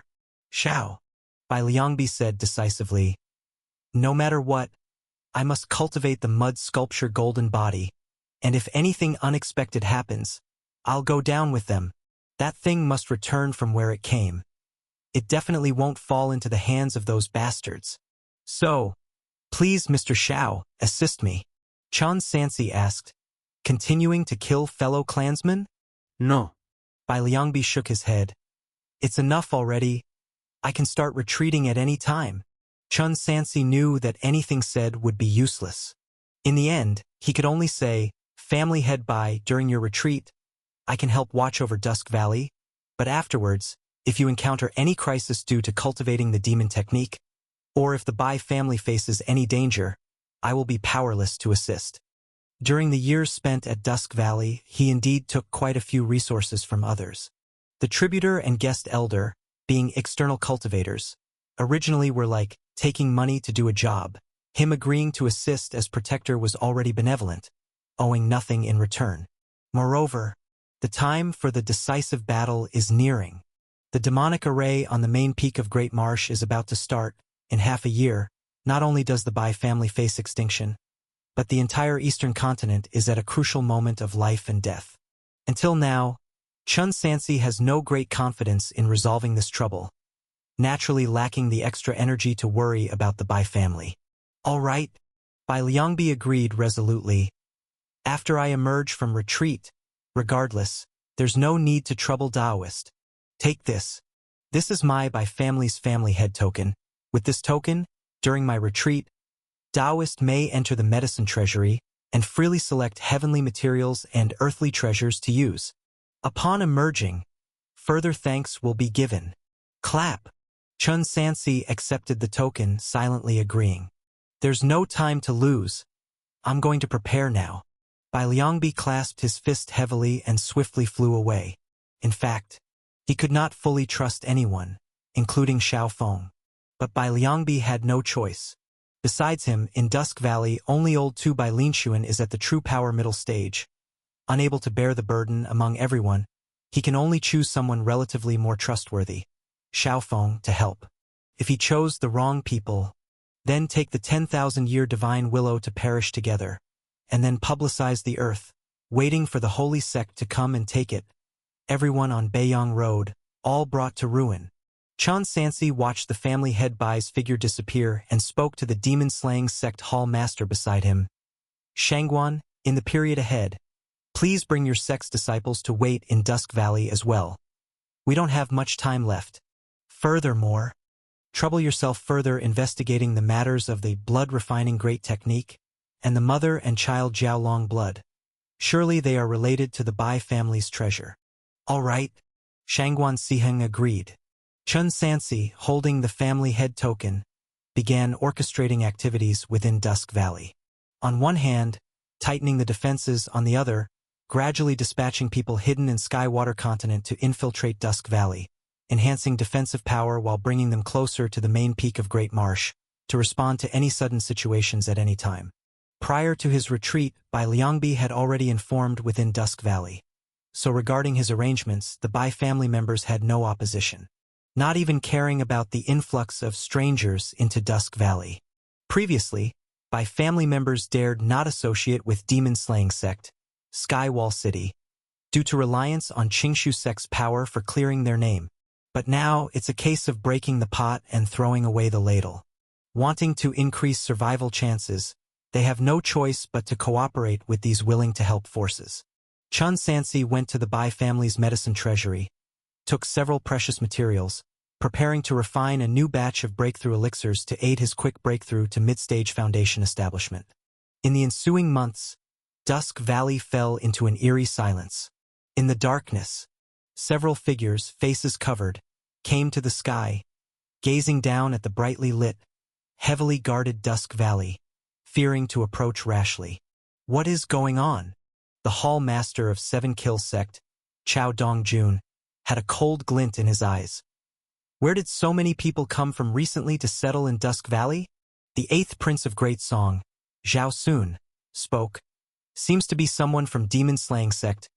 Oh, that Xiaofeng seems to be there too. Xiaofeng? The city lord of Ronghua City? Jiangshang, his eyes bloodshot. Is he here too? The enmity of killing my son, irreconcilable under the same sky. Calculate the days. Chao Dongjun spoke slowly and deeply. Bai Liangbi has refined the mud sculpture golden body, very recently. Why does someone have to interfere just at this moment? According to the spies I have in the Bai family, these people were all invited by Bai Liangbi. Zhao Sun informed. He wants to go into seclusion, and worried that someone might steal the earth, so he hired them to station at Dusk Valley to help with protection. What a bother, Jiang Shang suggested. 8th Prince, why don't we just go in directly now and seize the earth? That won't do. Zhao Sun shook his head. Setting aside that Xiaofeng and the demon-slaying sect are a hassle. Even if we could resolve them smoothly, attacking the mountain gate would certainly cause a huge commotion. By then, if we draw Shizhongzi over, the earth might never get into our hands. Lord 8 is right, Chao Dongjun said coldly. Our most important task right now is to watch Bai Liangbi as he forges the mud sculpture golden body. We must not create additional complications. Once the mud sculpture golden body is completed, Bai will naturally hand over the item quietly to us. By then, Xiaofeng and the demon-slaying sect will be nothing. Then, while Shizhongzi is unprepared, quickly complete the blood sacrifice at Beiyangdao to create a mid-golden body realm dragon puppet. After this, we can take the earth and easily kill Shizhongzi, all the way performing blood sacrifices westward, catching the people at the border wall off guard. If luck is on our side, the eastern continent, which the people of Tian Shui have been busy with for many years, could also belong to us. The city lord Jiangshang did not raise any further objections, only said, after it all succeeds, I must first kill Xiaofeng to avenge my son. A small matter, Chao Dongjun said dismissively. In the 15th year of Tianwu, May. Rumble. The anomalies at the main peak of the Great Swamp became increasingly intense and frequent. From a distance, It seemed as if a sword chi piercing through heaven and earth was trying to tear open the firmament. The heaven and earth seal covering the eastern continent began to show its outline, and on its surface, shocking cracks appeared. Cultivation technique. Swallowing fire. Foundation establishment early stage. Progress. 489 to 500. Disturbed by the loud noise, Chun Sansi opened his eyes and left the cave mansion to check the situation. Reporting to Your Majesty. Dongfang Jingxing reported, Chief Minister Su has sent a letter, saying the deployment of the Heavenly Assault Army is complete and hopes Your Majesty will personally return to make the final inspection. On the eve of the expedition, the Emperor, Your Majesty, should return to the court to inspire morale. I was just thinking the same. Chun Sansi said, Leave the matters of Dusk Valley to General Wang and Daoist Shangguan. I shall return soon. As you command. Dongfang Jingxing bowed in salute. Wind-splitting seal was deployed. Chun Sansi rode his flying sword and took to the sky, moving so fast he was almost a flash, disappearing in the sky in the blink of an eye. Great Han. Chang'an. Long live Your Majesty. In the Taiji Palace, Chun Sansi held court. Reporting to Your Majesty. Su Wenkai, with more white hair than black, his form gradually becoming slightly hunched, stepped forward. For months ago, the Qing country officially surrendered to the Great Han. Emperor Qing submitted the seal and bowed his head in allegiance. Now, the territories of Qing country have been fully incorporated into our Great Han's territory. From now on, looking out at the eastern continent, our Great Han unifies the kingdom. This is a grand undertaking of eternal prosperity. This old minister hereby congratulates Your Majesty. Congratulations to Your Majesty. May the Han immortal dynasty be everlasting. The civil and military officials shouted in unison. Meanwhile, in the embrace of Chun Sansi, the national fortune within the Shenzhou suddenly became more substantial, and its contained power even stronger. 15 years it has been. Chun Sansi sat dignifiedly on the dragon chair, overlooking the courtiers, began to speak, his voice thundering. Our Great Han has finally unified the world. Indeed, it's a matter worth celebrating. But, for one who lacks foresight, there will surely be immediate worries. Occupying mortal lands does not mean that from now on, our Great Han dynasty can truly rest easy. On the contrary, in fact, we have been walking along the edge of a cliff all along. The Great Han dynasty sits in a treasured land, and the bandit sect of Sky Water Continent has always been coveting us. As long as they are not eliminated, our Great Han dynasty will never truly be at peace. Therefore, I will mobilize the troops myself and personally lead an expedition to attack Beiyang route of Sky Water Continent. After speaking, a eunuch from the Ritual Supervision Department, in front of the civil and military officials, slowly opened a scroll of solemn yellow and read aloud. By the authority of the Emperor, the decree states, immediately allocate the original Beiyang army, now Heavenly Assault Army, 5,000 elite soldiers, depart to Nanling Town and be ready to dispatch to Heavenly Water at any time. I appoint myself as commander. The arrangements are as follows. Zhu Tong, promoted to second-rank Dragon Tiger General, appointed Assistant General of the Central Army of Heavenly Assault Army. Feng Yong, promoted to second-rank General of Cavalry, appointed Assistant General of the Forward Unit of Heavenly Assault Army. Wang Li, promoted to Junior First-Rank Honorary Lord, appointed Assistant General of the Rear Unit of Heavenly Assault Army. Lu Jingkue, promoted to second-rank Golden Guard General, appointed Assistant General of the Left Army of Heavenly Assault Army. Wu De, promoted to second-rank General of Cavalry, appointed Assistant General of the Right Army of Heavenly Assault Army. Depart immediately. No errors are permitted. By imperial command. We, your ministers, obey. Among the ministers, several burly military officers came to the front of the hall, kneeling on one knee, their resonant voices somewhat trembling. They were older than Shirtu to begin with. The Great Han has been founded for 15 years, and now, aside from Wang Li's generation, they are nearly 50 years old and reaching the age of destiny. Looking around, their beards and hair have turned gray, but the murderous aura on their bodies has not diminished. Instead, it has intensified. Hee. Chan Sansi scanned them, asking, "How is it? This time you're following me to fight, not against the mortal armies of our youth, but the cultivators of Sky Water Continent. Are you afraid? Your Majesty speaks those words.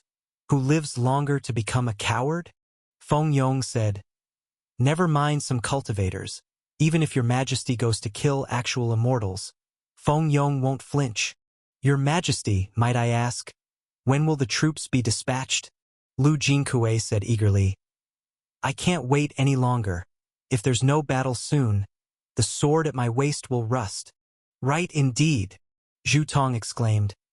"I've heard that General Wang Ji and the others have been following your Majesty these past few years, making me so envious."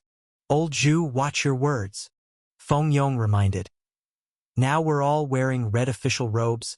How can you still speak so coarsely?" It's no big deal," Chan Sansi said. "You few. Your Majesty." A voice suddenly sounded, as Zhao Kong, who was responsible for managing the genie guard, stepped forward. "What about me? How come I'm not included?" "Yes, Your Majesty. There is me too," Xiong Chuan followed up. "Your Majesty, haven't I been one of the earliest to follow you? You can't be unfair." "And me too, Your Majesty," Bai Thingji also chimed in. Before long, the court became quite chaotic. Ever since the foundation of the Great Han 15 years ago, there has been essentially no large-scale expedition. For those experienced in many battles, how could they endure this? Simply idling away. Silence. The eunuch shouted to restore order, and the court returned to peace. "Don't be in such a hurry," Chan Sansi said. "This expedition to Heavenly Water has limited forces, and there is no need for so many generals. You few, just enjoy peace at home." "Your Majesty," Xiong Chuan and the others said excitedly. "We can go without being generals, even if just for being horsemen." "Yes, Your Majesty. Let me lead your horse." "Your Majesty, it's been 15 years. Do you know how I've managed all these years?" "Let me go too." "Your Majesty, my health is failing, and I won't live many years more. Better let me take Feng Yong's place and go." "Go to hell, old Zhao.